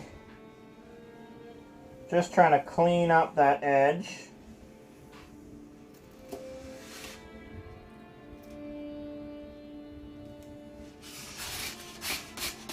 There's just going to have to be a big chunk there, but that's okay. It's really not that bad. Alright, so that's that piece looking good. Oh!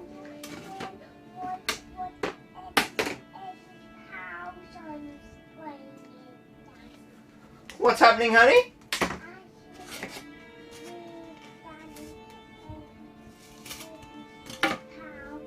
Elodie's cows? Cow sunscreen. Oh. No, I don't know where the cow sunscreen is. Sorry, hon. Thanks anyway, Daddy. We'll find it. Alright, so that's another piece there. There's a bit of a chunk, but when we get to the carving section, I'll show you guys how we can save that if we get there. It's already 9:30. There's still 213 people watching though, so I can't go anywhere. Let's change to this end, and I'll. Should we change to that end? Let me have a look at this. It'd be really easy if we could just keep using this same section to sort of help speed up. Oh, this cut is really good in the end. Yep, we can just use that edge again. Brilliant. So what we got to remember though is we've got to keep that straight line. Otherwise I'm going to hit the same problem. You guys probably don't need to see all that dead space over there. It's probably more useful if you're seeing that, I think. Alright. 137 votes with a 72% margin. There you go, guys. It was pretty convincing. Close poll. Wholesome stream, says Michael. Zeste's watching from Florida. Texture hides a multitude of sins, says Flame of Voodoo. Absolutely true. Gary says, do cows need sunscreen? Yeah, in Australia, every family has some cows. And we have to put sunscreen on them because of the crazy sun here. It's just one of the things that I'm sure all the Australians in the chat can agree with me. You guys can verify that. We all have cows. Alright, let's, there's a tiny little bit here on the edge, which I will just quickly clean up.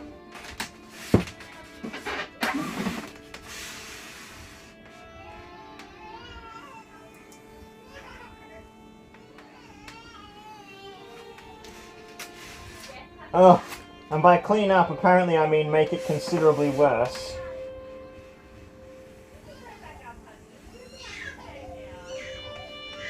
Ah! I see what has happened. The, I have knocked the heat. I knocked the heat back down to 1.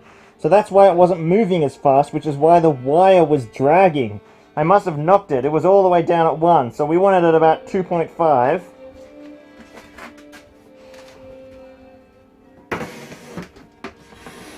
Alright. Let's try this again. I'm going to come down this way a tad. That's better. Much better. Still not deforming the wire. Nice and straight. It's just a guide.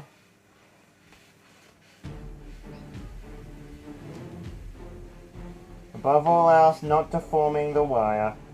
Uh-oh, Spaghetti-O. I'm getting ready to turn off my wire. Come on, come on, come on, come on, come on, come on. Yes! So, I ran out of room again because of this thing, but the angle in was just enough room for me to reach our length. So now I can just take this off. And then we can make a clean cut off to the side. We are nearly done. The house, Jesus, much quicker cutting once you get into a rhythm. Just gonna hold my breath.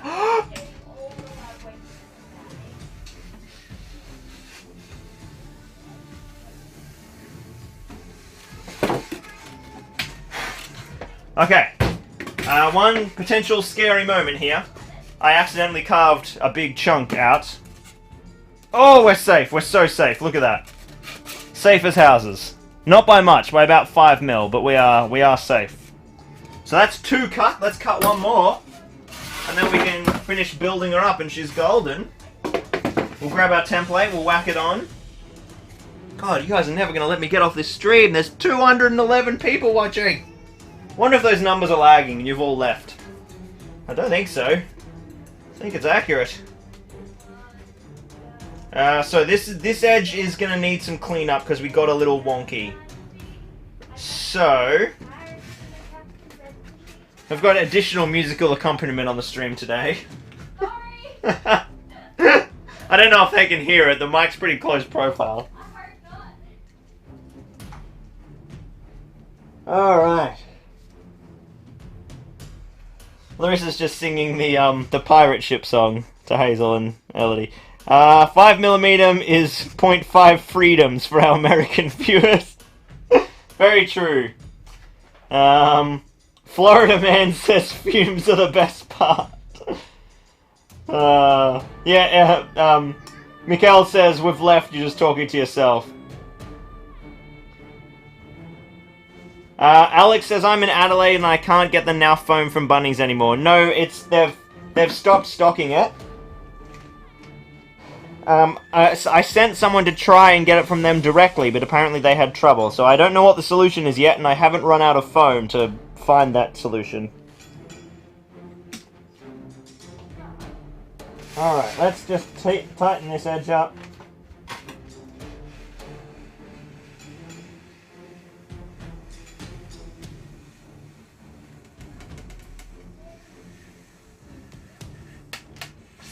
Alright. That all looks pretty good. Maybe a tiny bit of touch up here.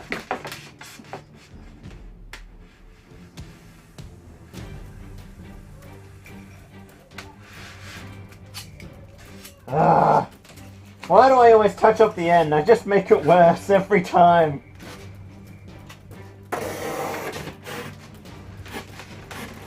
Alright, last one.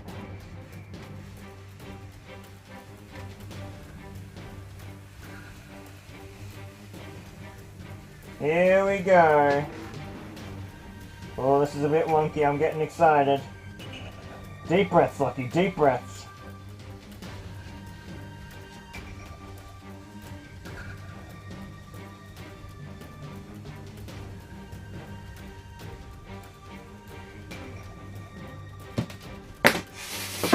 Whoa, what a badass.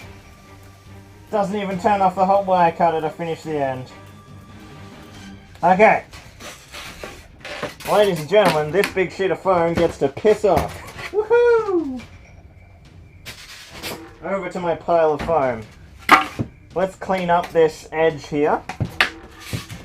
That's what I want.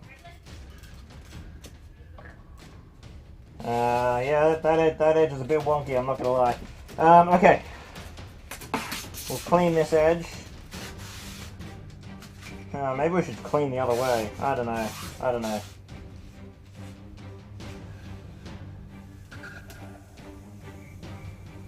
I'll just see if I can take a bit of material off here without wonking up the end. That was alright, actually. I thought I was doing a bad job there, but that worked.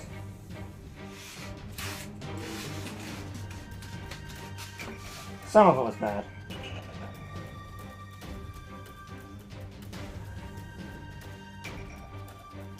Alright. That's looking pretty solid. The hot wire cutter is done. Now we can put the hot wire cutter away. Kicking goals we are. Oh my goodness, do we need a window open in here? Let's do that. Let's get it more open. Fumes are real. Oh, it's a nice day outside, nice and grey. Okay. I can get rid of my double-sided tape. I can put my template away. Now we just need to change our... Oh wow, that's really stuck. Our vertical lines. Still 200 of you watching. Good lord, let me get out of here, you lot. Okay. So, we're working from the bottom, so I'm going to do it this way to keep it constant. That all looks pretty good. We'll make a line there. Where on earth is my pencil? There it is, and my knife right next to it. Fantastic.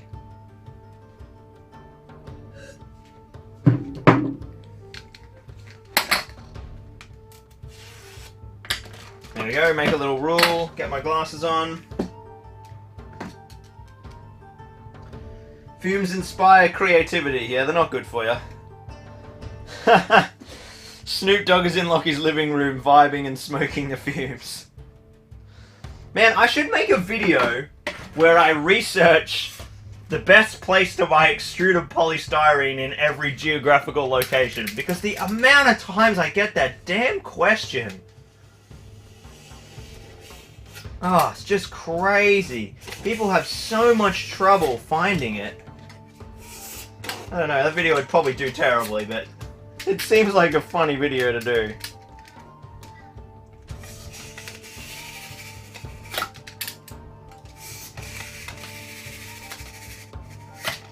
Alright, just getting this nice and straight. Hey, finally a straight cut with the blade. Nah. They say no. Whatever. That's where we'll start. That's where we'll start. Oh, that's because this is the bottom. Oh, it's worrying to know that that's how much the shape is changing over the course of the cut. But anyway. We'll have to do some work with the hot wire cutter, I think, to clean that up. So what we will do, what's the height of the hot wire cutter? Is that going to fit under there? Oh, it's not! See what I mean? I'm going to have to pull the assembled wall apart, I think. But anyway, we'll get to that. We'll get to that.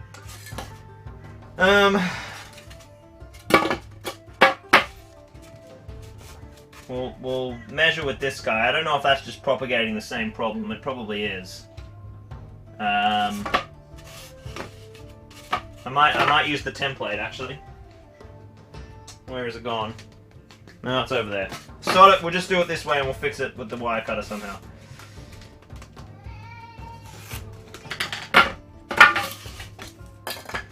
We'll have to probably cut down and make some adjustments, but that's okay.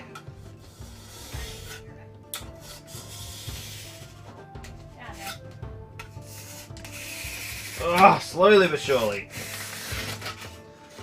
Yep. Looking good. One more.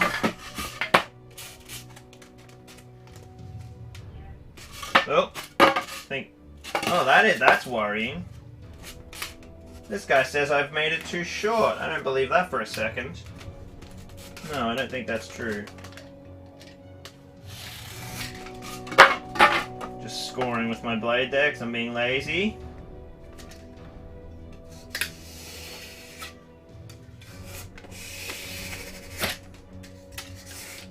Alright.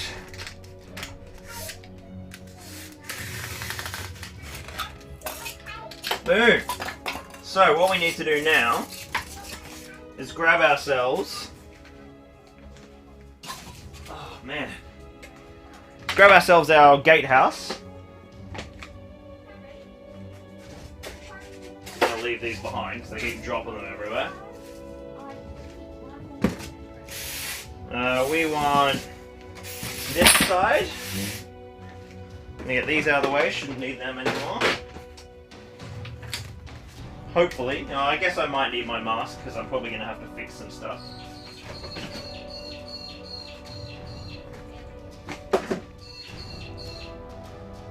I have no idea. We're under 200! Alright guys, I'll see you later. Have a good night. I'll finish assembling it. They've betrayed us! The chat has betrayed us! Okay, so... Those deserters! Splitters! Alright, so we've got this bad boy here. Now, is that still on camera for you guys? Oh yeah, roughly. Bring it forward a little bit. So that goes like that. Let's check out some of these. Is that one doing the right thing? Yeah, that works pretty well. That works pretty well. Could do with just a tiny tighten up, I think. Yeah, hot wire cutters coming back out. We're going this way, that way, forwards, backwards. Pirate ship song stuck in my head now. Thank you for that, honey. This piece, we're just going to use the hot wire cutter just to clean up the edge a tiny bit. So that's, once again, I need to grab my, there it is, my shifting lens straight cutting fence. And just do like 2 mils. Just do 1 or 2 mils. Just to make sure that everything is on the same horizontal plane. There it is, it's that one.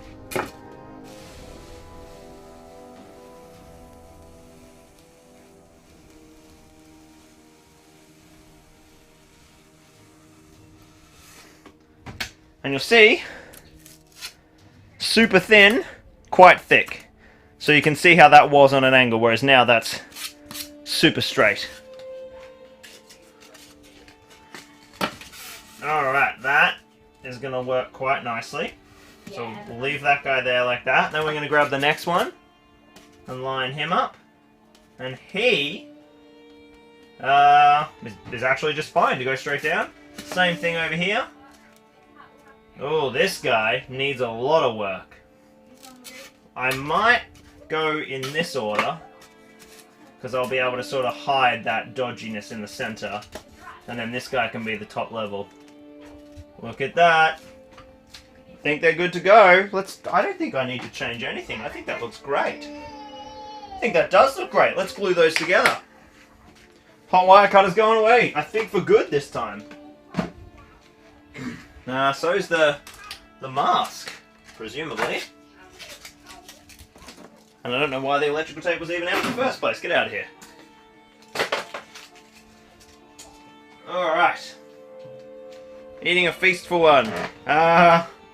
Where was Gondor when the Westfold fell? Yeah, not doing much. You know, just fighting off Mordor. 178 out of 188 have liked the video, says C-Cube. Well, think about all the people that have come and gone. So right now, there's a lot of people. Well, guys, we're getting back up to 200. If you're thinking about leaving, don't go yet. Let us get back to 200, otherwise I'll have to turn off the stream. Where is my glue and toothpicks? That's what we need. Toothpicks. Need to put my glasses back on. You guys are supposed to be reminding me about my glasses. Come on, get it together. Protect my eyes for me. So we're going to push this hard up against, get it flush, and then we'll do our dry fitting with it flush. just to make sure it gets a nice snug fit. I'm so happy this piece of wall is done. You know, I reckon I kind of work faster on the stream sometimes. I would have procrastinated this into like a 4-hour process if I didn't have you guys here keeping me on it. So I'm going to make sure it's lined up top and bottom.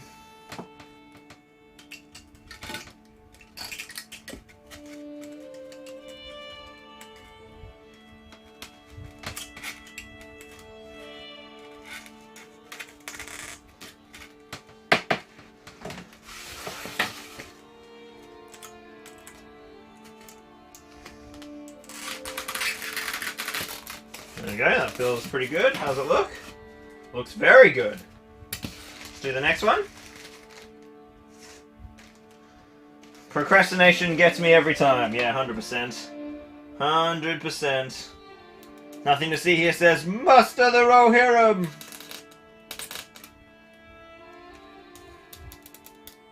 Hey, we're back over 200. I can't leave now. Good work. Good work, those of you almost leavers choosing not to leave. You've kept the stream going for a tiny bit longer. Well, maybe not. Maybe we'll see a huge surge now and I'll be trapped. Alright, we need this piece going down. That looks pretty good. Let's check it. Yep, that's solid as. And then we'll do the next piece. Another 3 bits of toothpick.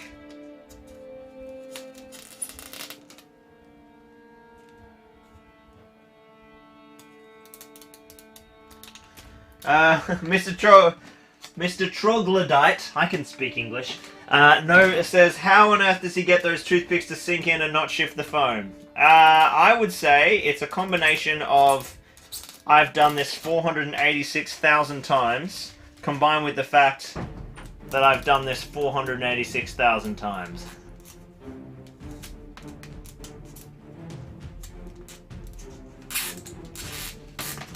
Yeah. Done it a lot. Is the short answer.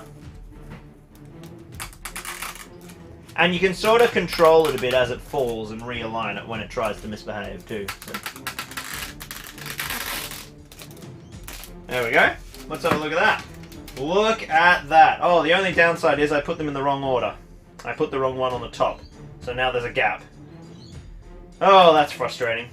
Do I care enough about the gap? I do. That gap is bumming me out. It's bumming me out big time. I'm fixing it. Damn it. So close. Let's try that again.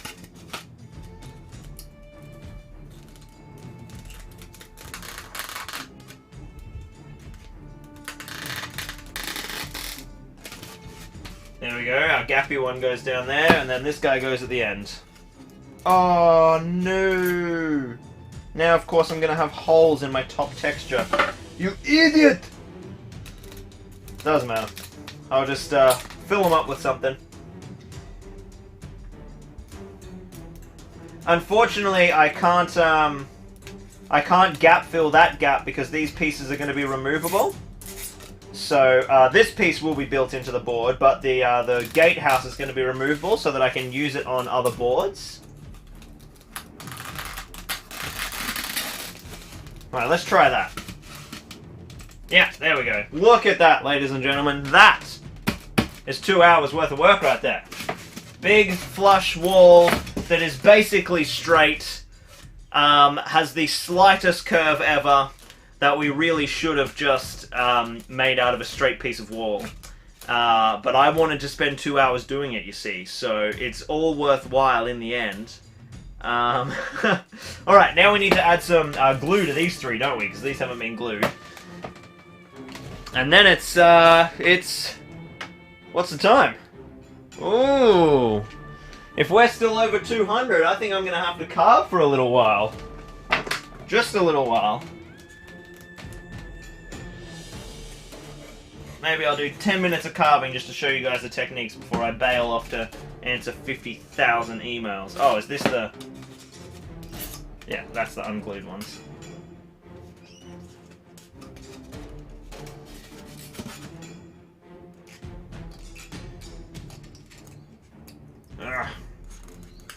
Get in there. Da, da, da, that damn pirate ship song. Alright, glue everywhere. We don't want it to go to the edges because then it makes doing the grout lines difficult.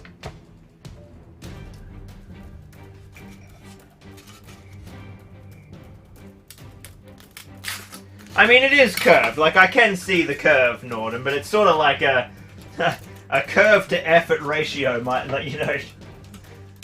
When it's all surrounded by buildings and stuff, you probably wouldn't have noticed if it was straight, and I could have got away with it, but as I said in the last video, we don't do things by halves around here, apparently.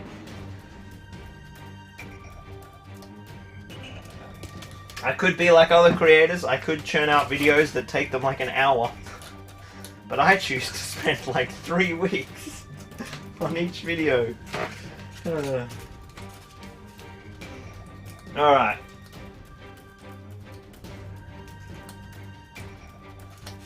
Why is this guy not lining up? Where are your holes? Go to your holes, sticks. 1 stick. What is happening here? Why are you not going in your hole? There we go. Got it. Alright, let's just make sure that I didn't wonk anything while I was gluing. Nah, all good. So, that is a built wall. I'm going to hang out in the chat for a sec while that grabs. Woo! That was a feast. What a nice sexy bit of curved wall. Oh, God damn it. 209 of you? You bastards. You are a god among nerds, Soggy says Flame of Voodoo. Maybe. There are 2 types of people in this world. Those who like curved walls and those who like them flat. Tybalt Robert says, carve! Women of Gondor livestream can't be far behind. That'd be cool. We like our walls curvy. Curves are worth it. Yeah, curves are good. I like a bit of curves. Alright. So, where are we going to do this? Where are we going to do some curve carving? I think over here. I think that'll work. We need a ruler. Hey, there's one.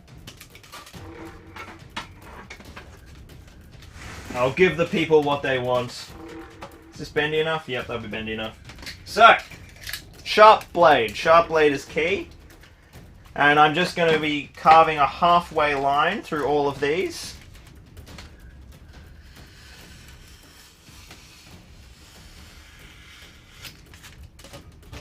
And I'm sort of eyeballing it here in the middle ones, but you know, it's fine. You got heaps of straight lines for reference, right? Because, you know, you're working with all these different pieces. I still managed to make that a little wonky, but it's fine. It's all fine. We're all fine here. How are you?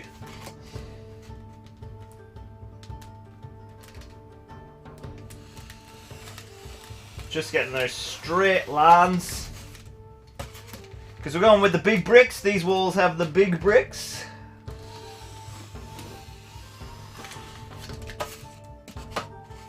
And about there. I think I'll do the other side as well.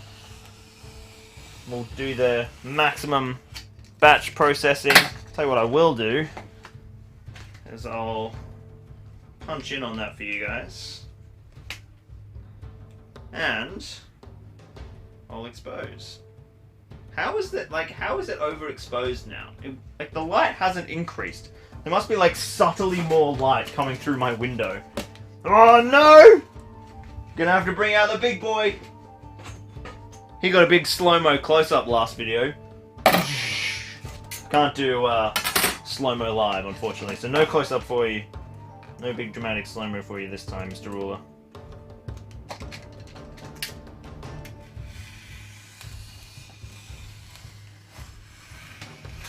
Getting our big, sexy wall bricks, about 1 inch high. This is 50mm foam sheeting, so you know, each wall is like 25mm, which is just over 1 inch.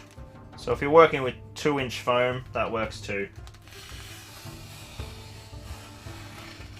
I wonder how many people around the world are actually like building their own version at home, because like that was the original pitch of the project, that like people would build them around the world for their own communities too. And we had a bunch of people start, heaps of them starting. There was one going in Denmark, one going in Germany, one going in the US. But I wonder how many of them continued or sort of gave up, because I mean I didn't make a video on the project for ages.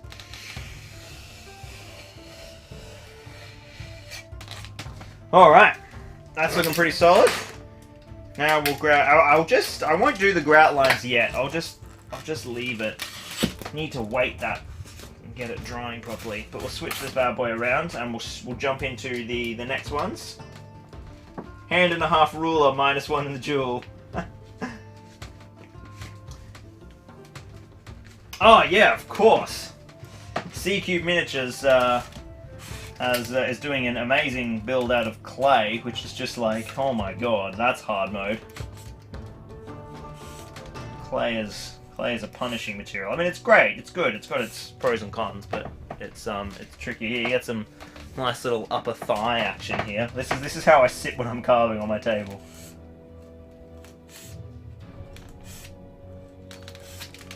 That's the easy one.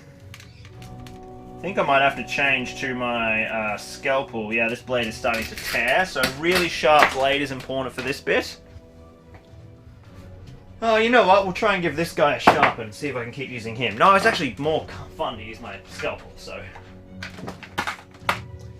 I love doing that. I love like flipping the lid down and seeing all the blades. Makes me feel like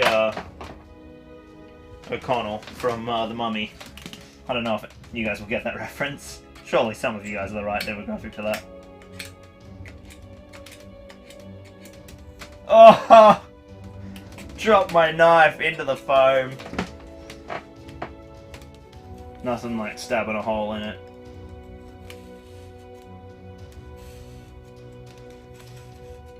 So then it's a lot of this. A lot of this. We got the reference, says James. O'Connell, we got all the horses.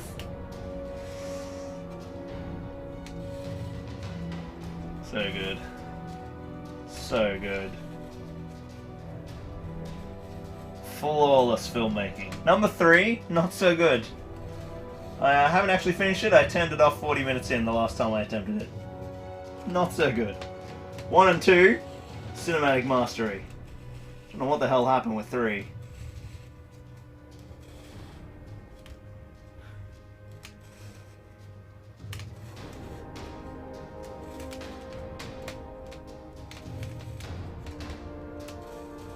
Alrighty, Roo. Just trying to make sure whenever I finish a block on that side, it's not like super short. I try to make them half bricks, proper half bricks. And it doesn't matter if the blocks like slightly vary in size. I think that actually gives it a little bit of interest when you've got like some that are slightly thinner.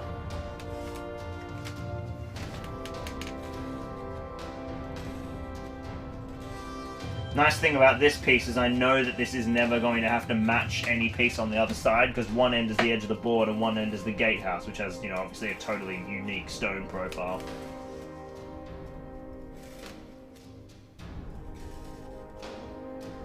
Just to mix things up, I'm going this way.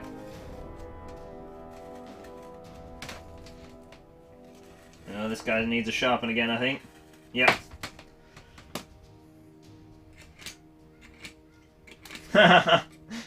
James says, how about that scorpion kin though? Yeah, not the best. Yeah, there's a little nick out of this blade now, actually. He has served me well, this Minas Tirith project.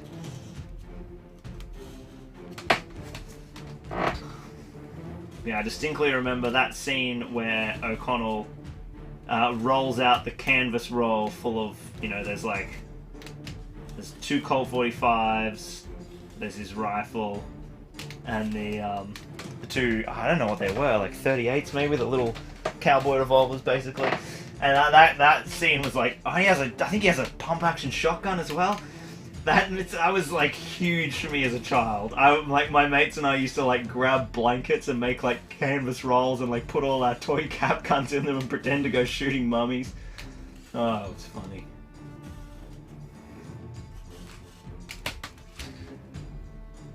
You must see these blocks in your dream, says Connor. Oh yeah, big time. Big time see the blocks in the dreams. Like, genuinely, sometimes I fall asleep and I'm like carving blocks. It's brutal.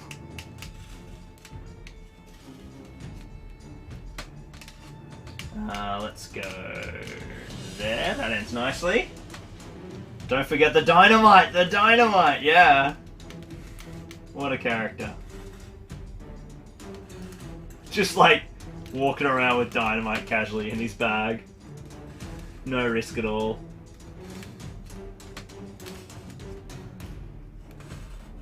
We've almost reached the top! There's a couple of wonky lines on that last one.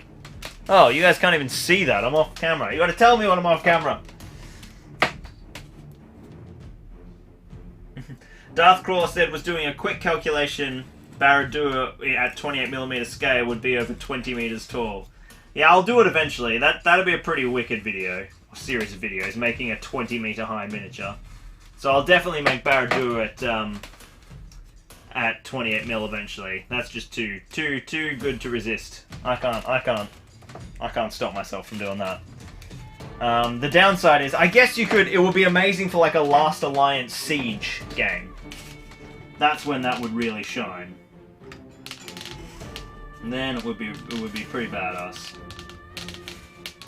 You know when I was like, oh man, it would be really monotonous watching me keep carving these bits out of hot wire cutter. The carving itself will be way more exciting. How wrong I was. Let's see how heavily it's told the chat. Yep, we're down to 181, I think that says. I can't see from here. I can move closer. 181.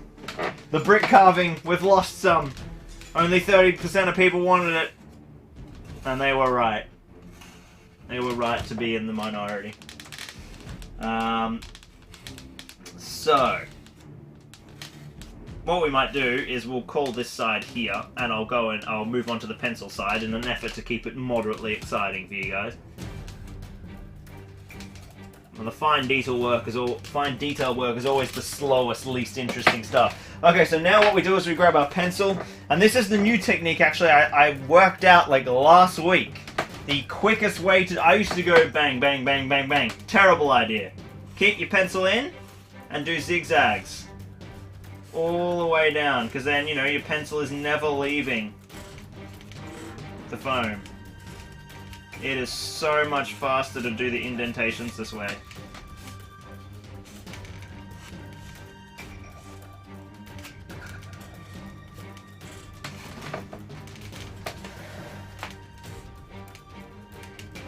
This is so good. I've like got a head start on the next board already because of this stream. I love these terrain streams. They feel so productive for me.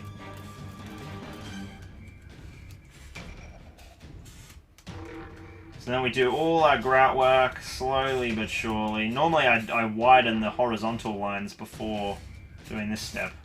So it's actually making it a little bit trickier because there's no easy established grooves to fall into. I might just quickly do that. Do all of these first usually, which helps kind of sort out some of these lines.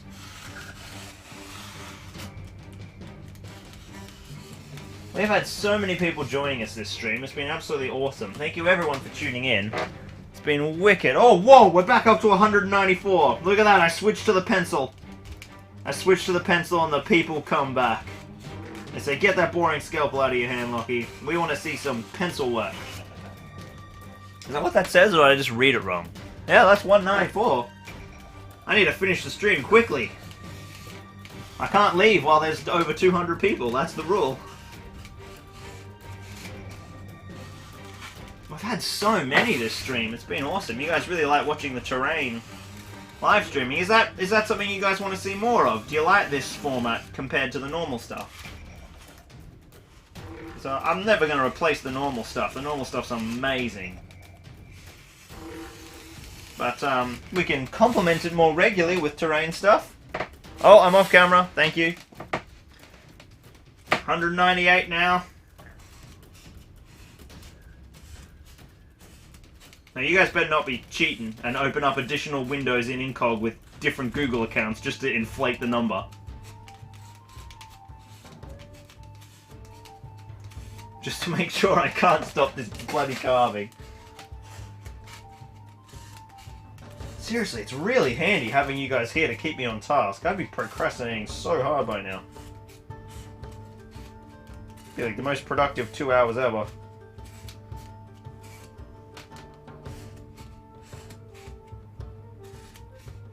And it's just going to feel like the biggest head start later in the week. So I think I'm returning to working on Minas Tirith on Thursday. Monday, Tuesday, Wednesday I've currently got all put aside to work on the little video, the video that's coming out on Thursday night, my time. I should get the script written and recorded today, and then tomorrow I'll shoot the on-camera pieces and then edit all the other footage across Tuesday afternoon and Wednesday. So it should be ready for Thursday, which should be good. Big news for Zorp. Oh man, it's massive. I can't wait to hear what you guys think. So excited.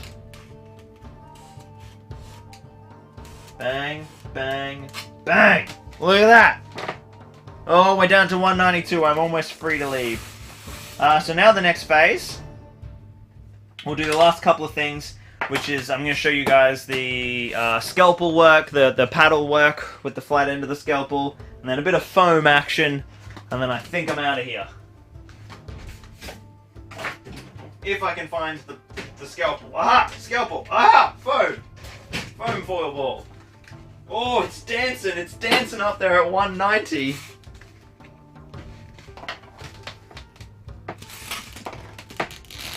So we'll get in, we'll just do a bunch of sort of depressing random bricks everywhere. This is where I was talking about, this is how we can save those big discrepancies. If there's big errors, you can just hide them by depressing parts of it, like not depressing others and leaving them jutting out, and it helps hide the kind of dodgy relief between various layers.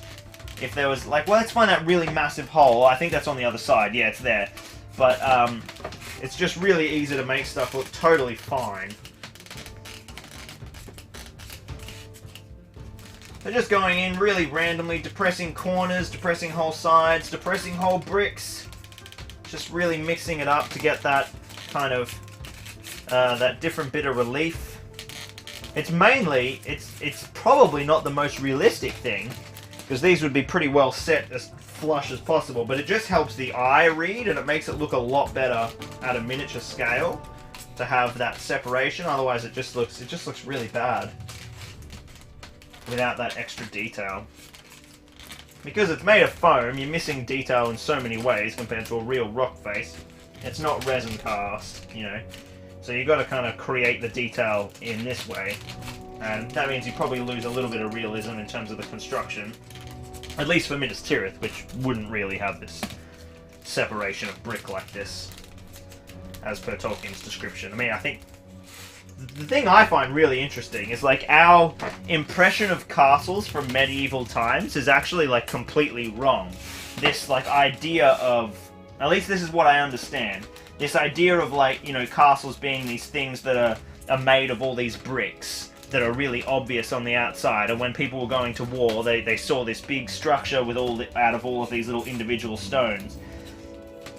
That's what we see today in medieval castles, because that's all that's left. But I think, and if someone in the comments is more into this than I am, it's been ages since I looked at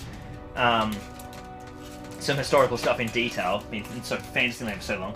But a lot of castles, they would, you know, all the core was built out of brickwork that looked like this, but the surface exterior was given, like, basically a render, like a sort of a surface finish that made it really smooth and really continuous so that there weren't any handholds, but also it just helped protect the mortar and stuff inside, and it was really easy to repair because they just patch it back up and it would protect the stonework underneath. So the buildings that were being besieged were like these big just blocks of render, or you know, all white or all brown or whatever. You didn't sort of see the brickwork that we see in like fantasy movies and medieval period films and stuff. All the castles everyone, you know, expects to see have all this really obvious brickwork.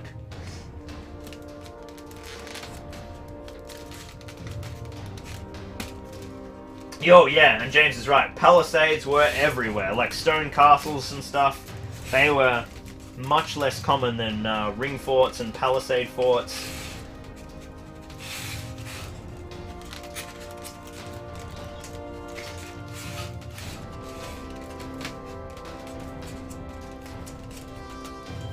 Alright, let's get... So here's another great example where we can hide this really obvious separation by collapsing a few of the bricks in particular.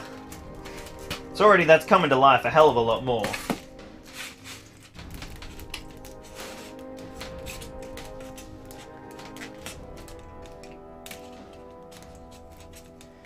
But I mean, I just love it. Like, so I think, I mean, even Tolkien describes this as being like a bricked structure. Like, you know, you can see the bricks. He says that the lines between the individual bricks are like almost not noticeable because they're set together with such skill, or set so close together with such skill, I think the quote is.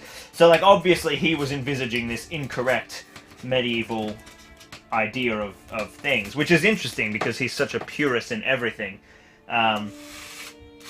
So I'm sure he was well aware of the architectural evidence of render and stuff. He might have just preferred the look of that stonework for his alternate history.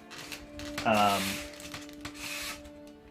I mean, it's great because I'm making a fantasy thing. It means I can make it look the really cool way we want, and it still be accurate to Tolkien and Jackson, and Lee, I guess, in this case.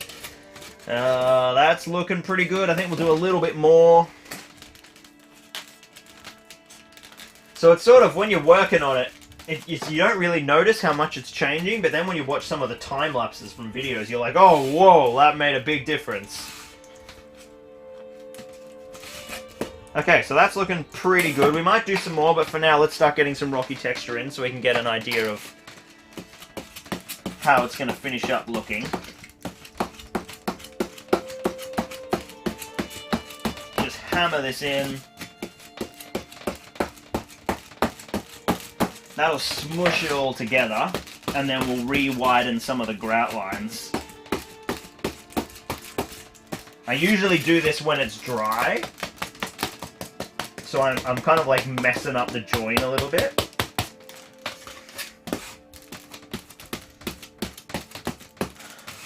But we'll get this side completely finished, even though it's not dry, and then, you know, the glue will bond over time, and I'll just make sure it finishes in the right position. But I'm probably loosening the toothpick joins a little bit, but that's okay.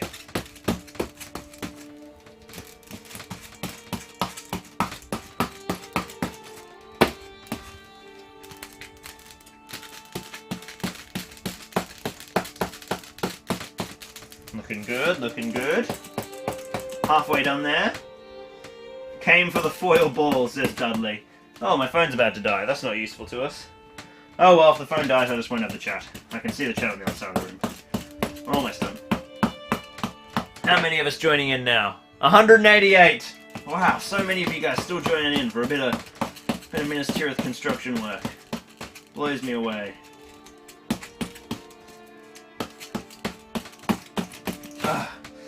Alright.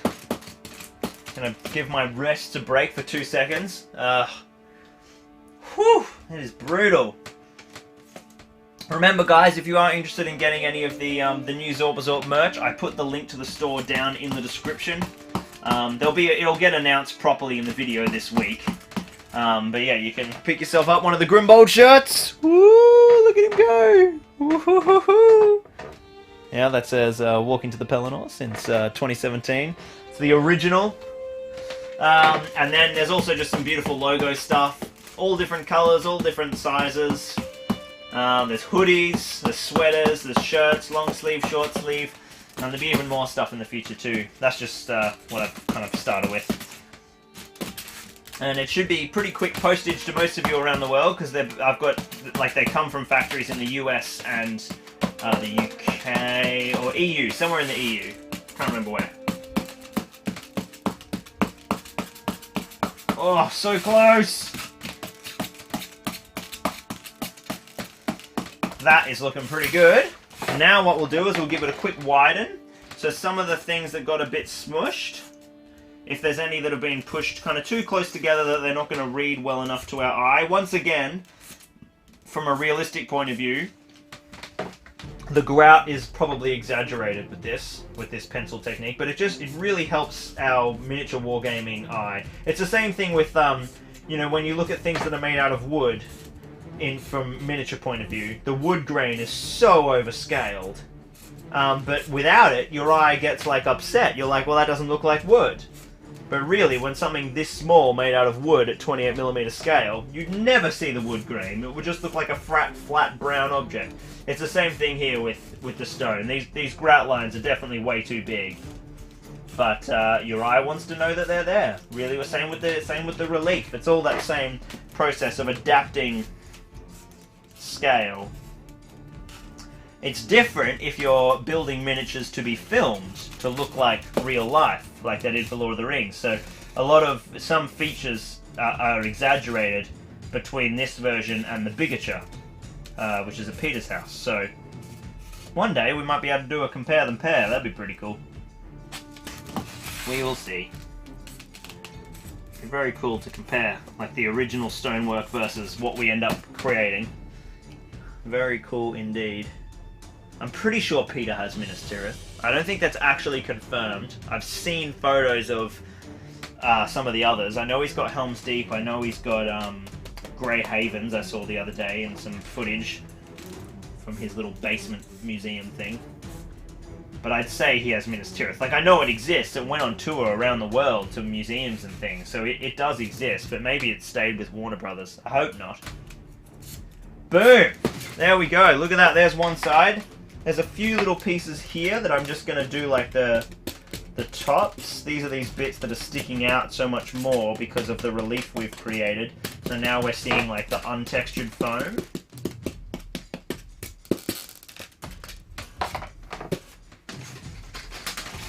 Let's whack her in place.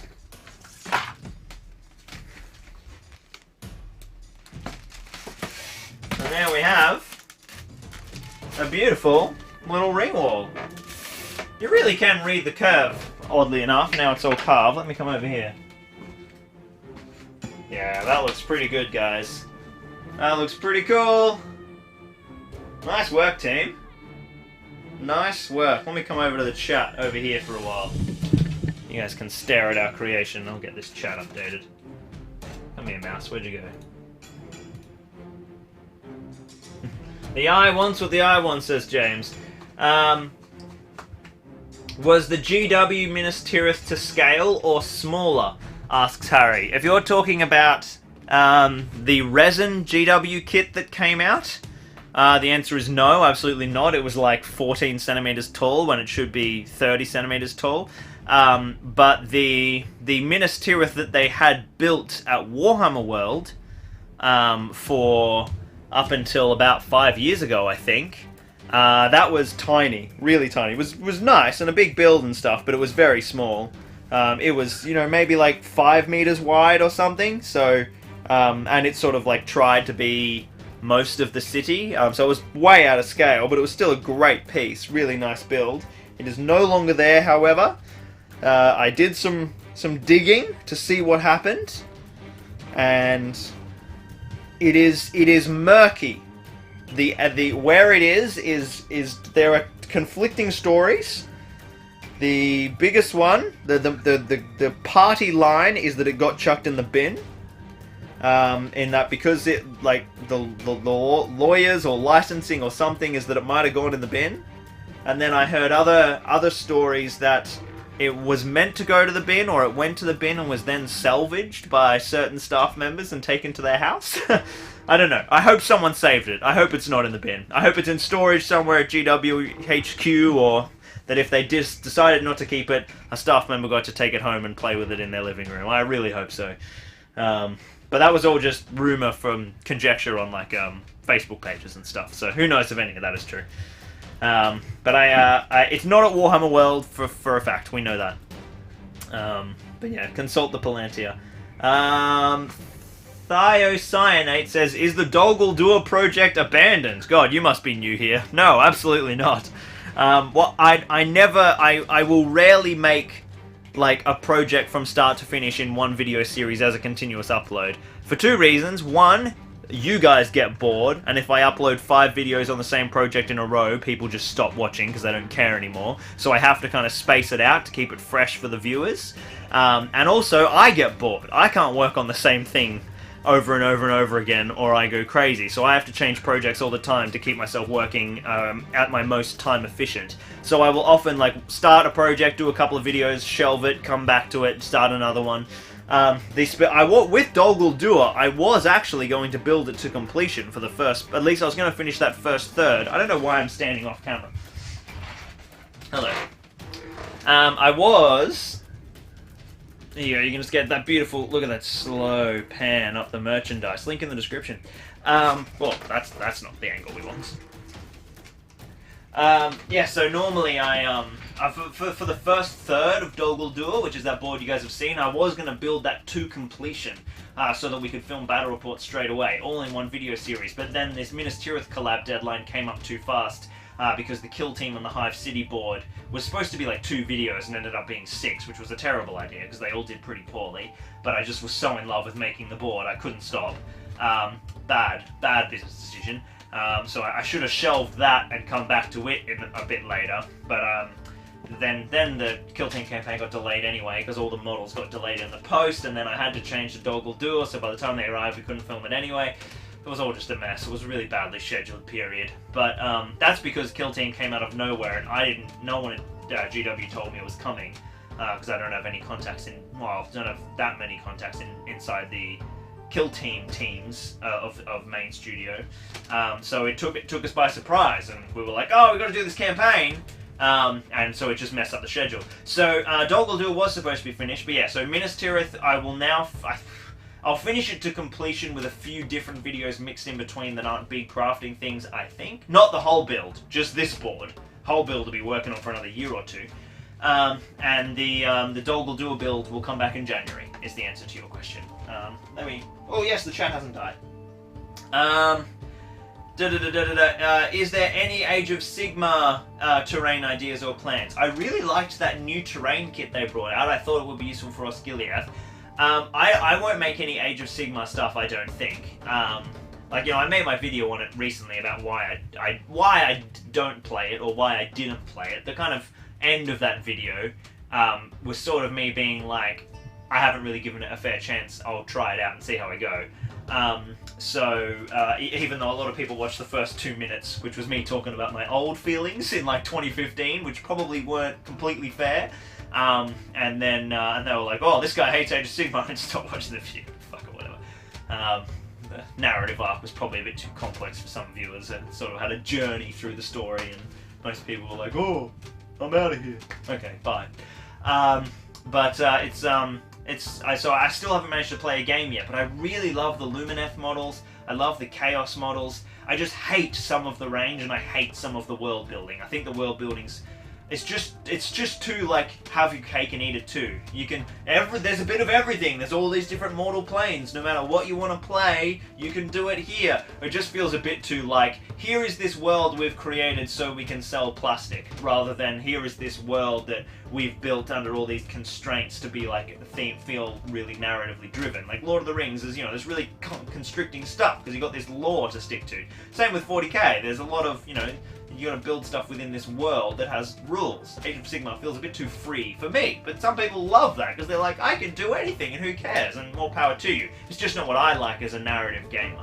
But there's some stuff I love, which is, funnily enough, all the new versions of the old stuff. I love the Lumineth, I love the Chaos stuff.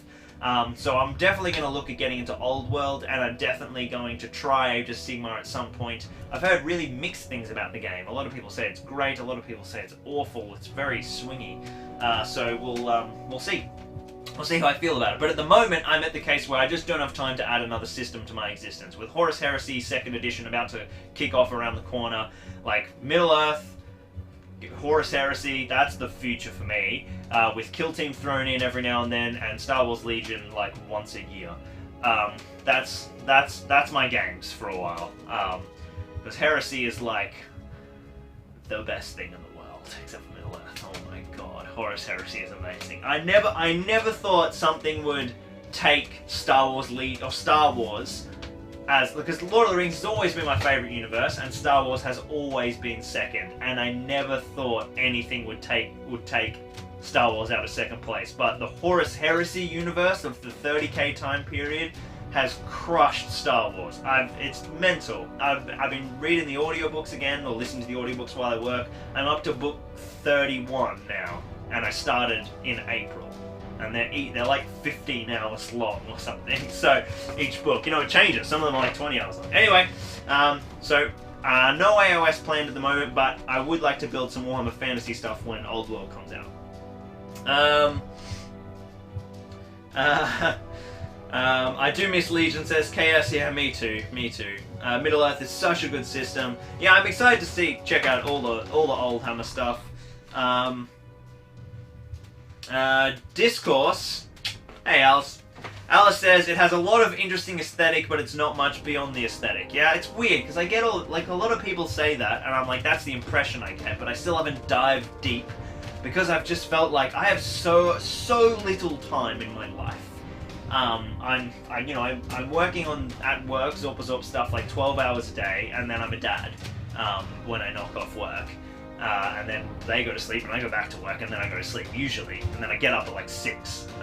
And so, very little. I don't really have free time. The few moments I have for free time is at the moment playing Arma 3 or Halo Infinite with my cousin, just like an hour before bed. So like the idea of getting into a whole new system, it has to be something that like really excites me. And Horus Heresy, oh my god, because like I can listen to the books while I work. So maybe the key to getting into Age of Sigmar would be checking out some of the audiobooks while I work to see if like that risk-reward profile is there. But I don't feel excited enough about it to risk my very little precious hobby time for myself on trying out Age of Sigmar. That's the formula it comes down to. Maybe when there's more time in my life, I'll have a gamble. Yes, Defense of the North is going to be awesome. I need Gene Ocean, says KS, to get me back in. Yeah, it's good stuff. Flame of Udin says I have 4 armies of over 2,000 points of Warhammer. Those were the days. Yeah, it was good stuff. Flame of Udin says I'm dreading that new series. Oh, we're talking about Amazon. Oh yeah, I've talked about Amazon on the stream so many times. We'll see, is basically how I feel. Tolkien purist in me thinks it's going to be terrible because it's just been made super quick, as fast as possible, to make money by the grandchildren of Tolkien as soon as Christopher Tolkien handed over the directorship. And they just want to fill the void of Game of Thrones, and Amazon just want to make money. So the cynic Tolkien purist in me is pretty terrified at how bad it's going to be. And whereas, like, Lockie from Zorp is like, yes, more universe being explored in the mainstream, a return of Lord of the Rings to the mainstream, that's only going to be good for our game. So I think it's going to be good for Games Workshop. I think it's going to be good for Middle-earth strategy battle game. I hope that Games Workshop jump on it and sub-license the new material and make a new kind of edition with new armies from the show to bring in more players to the whole game. I think that's the right move. So from a business perspective and from a fan of wargaming, I'm very excited by it. As a Tolkien purist, it's going to be fucking garbage, I think. But you never know. There are some people involved. It's just like, I don't know, my trust in big studios is shattered. The end of Game of Thrones was a joke. The new Star Wars is a joke. Like, it's, when was the last time a large format franchise had a film with a good script? Like 20 years ago. So it's terrifying. But we'll see. Hopefully it's good. Rogue One was awesome. just as a segue. That was great. The rest was fucking garbage. Oh, Mandalorian. Mandalorian was good. But there you go. So, some few examples. But in terms of the rule, oh my god. But we'll see. It's like a watch and wait, really. Weta Workshop were involved. I don't know if they've gone over now. Productions moved back to London. That was another red flag. The conceptual designers, you know, Alan Lee's on board. Or maybe not. John Howe definitely is. I can't remember if Alan Lee is as well. I think he is. Like, the conceptual design team are fantastic. So, but, I mean, the new Star Wars films looked great. That's not the problem. It's the script. Like, what are they going to do with the story of the films? Of the show. We shall see. Anyway, that's enough of me harping on about the negativity of Amazon. But you never know. So let's just chill out. Let's just chill out. Hopefully, at the very least, it's good for the game, even if it's bad for, you know, Tolkien itself. But hopefully, it's not. We shall see. We shall see. My phone has died, so my chat is over there. So let's go over there. Oh, I can't. My camera can't reach there. Let me just make sure there's nothing else I need to talk about before I go.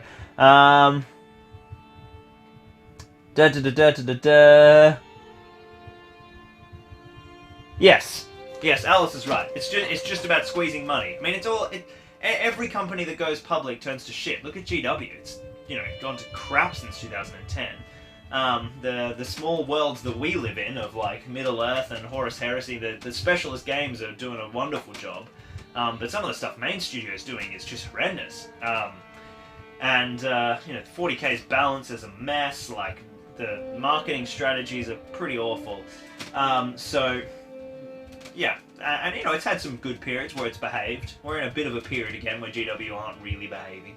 But hopefully they bring it back together. But, you know, they're nowhere near as bad as some of the other companies, like, you know, Disney just, like, squeezing every dollar out of Star Wars at the expense of the integrity of the property. And every company just wants to make money for their shareholders now. We're seeing that in, like, a global landscape more broadly in all forms of life. That individual, like Alice said, like, artistic integrity of properties and of elements is, like, not relevant to shareholder bottom line. Especially for short-term windows, which is what a lot of companies look at. So it's scary. Hopefully Amazon will make the decision that it's better for them financially to make a really good show.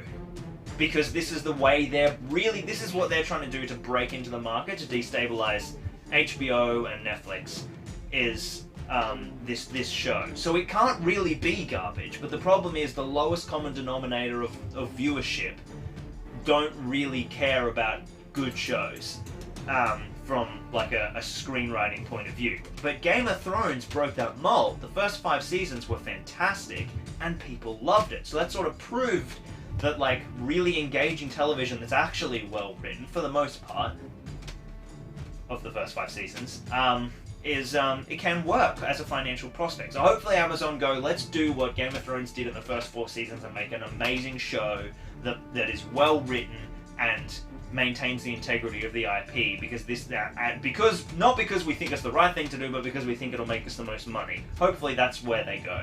That's my only hope, because they're not going to do it to, like, you know, serve Tolkien as best as possible. They don't fucking care. They just want to make money. So we'll see.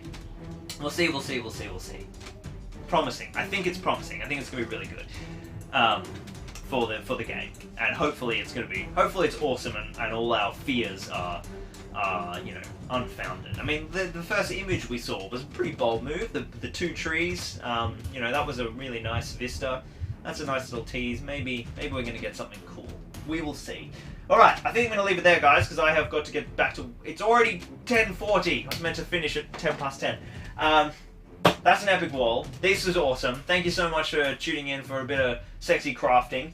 I love the old terrain building. No Patreon giveaway this week, obviously, as I'm about to go on the stream. We'll do a double one next week for the live stream, which is... Or maybe we'll do a double one the week after to catch up some painting stuff.